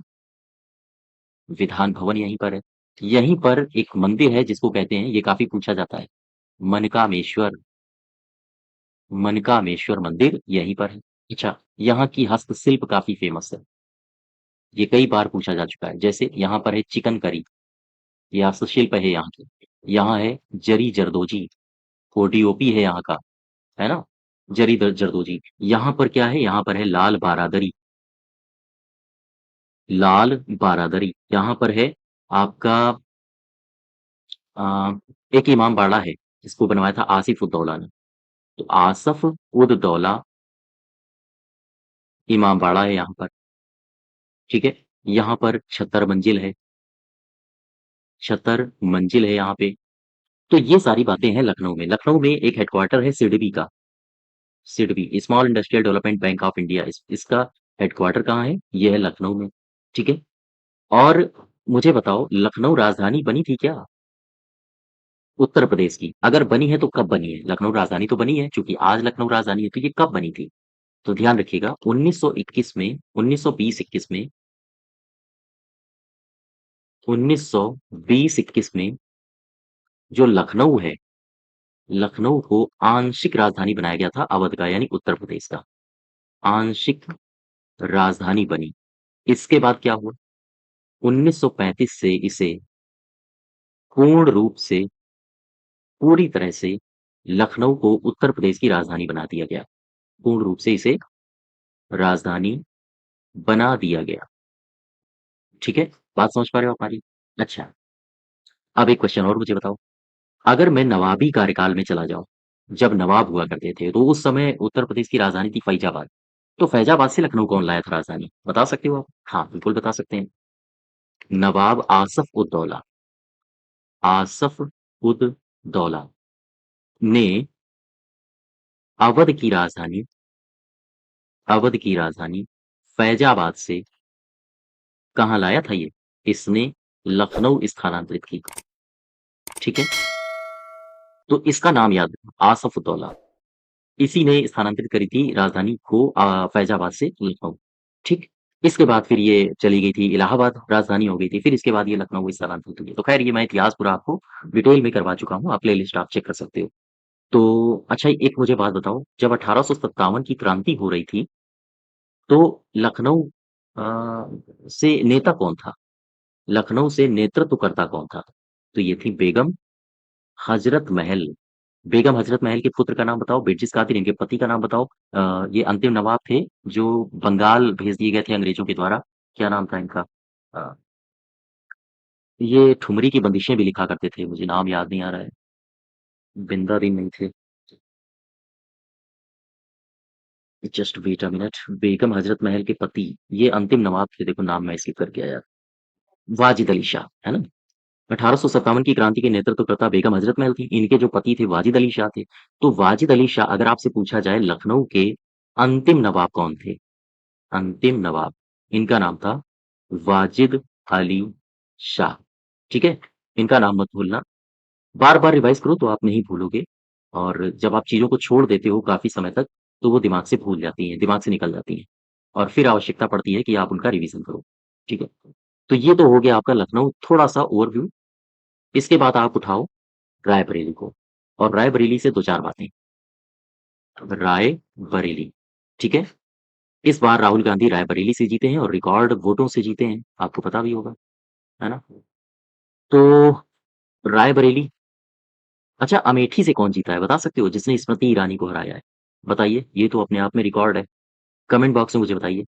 रायबरेली के बारे में 2-4 बातें रखो आप स्क्रीन पर, जैसे यहाँ पर रेल कोच फैक्ट्री है, रेल कोच फैक्ट्री यहीं पर है। रायबरेली का पूर्व नाम क्या है? रायबरेली का पूर्व नाम है बरौली या फिर इसे भरौली भी कहा जाता है। इसका जो पूर्व नाम है ये है बरौली या फिर इसका पूर्व नाम भरौली है। साथ ही साथ रायबरेली से आप एक बात याद रखो, Indian telephone industry, Indian telephone industry और यहाँ पर राजश्री इंडस्ट्री यहीं पर है, ठीक है? ये तो हो गया रायबरेली। इसके अलावा एक जिला आप और याद रखो, जिले का नाम है सीतापुर। सीतापुर, सीतापुर से याद रखो, सीतापुर में दरी का काम होता है। दरी का यहाँ पर होता है कार्य। सीतापुर में है दधीच कुंड, है ना? सीतापुर में है हत्याहरण तीर्थ। सीतापुर में है नैमिषारण्य, नैमिषारण्य यहाँ पर है व्यासपीठ। और भी कई सारी बातें हैं, कई सारे यहाँ पर स्थल हैं जो पर्यटन स्थल हैं। आप यहाँ पर जाओगे तो घूम सकते हो अच्छा खासा, ठीक है? एक बात याद रखो, अकबर के 9 रत्नों में एक शामिल थे व्यक्ति जिनका नाम था टोडरमल। टोडरमल, इनका जन्म भी हुआ था सीतापुर में। सीतापुर में ये जन्मे थे, ठीक है?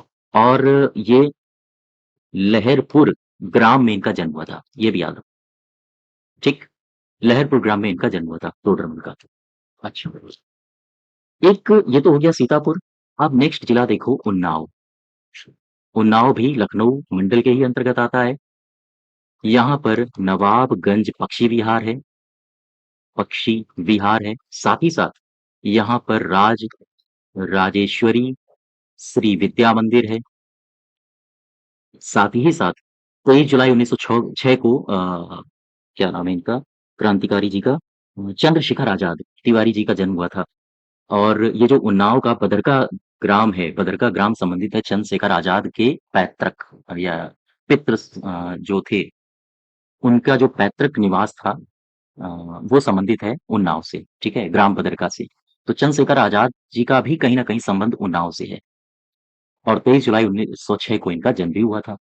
एक उत्तर प्रदेश का ही जनपद है जो कि लखनऊ मंडल के अंतर्गत आता है, जिसका नाम है लखीमपुर खीरी।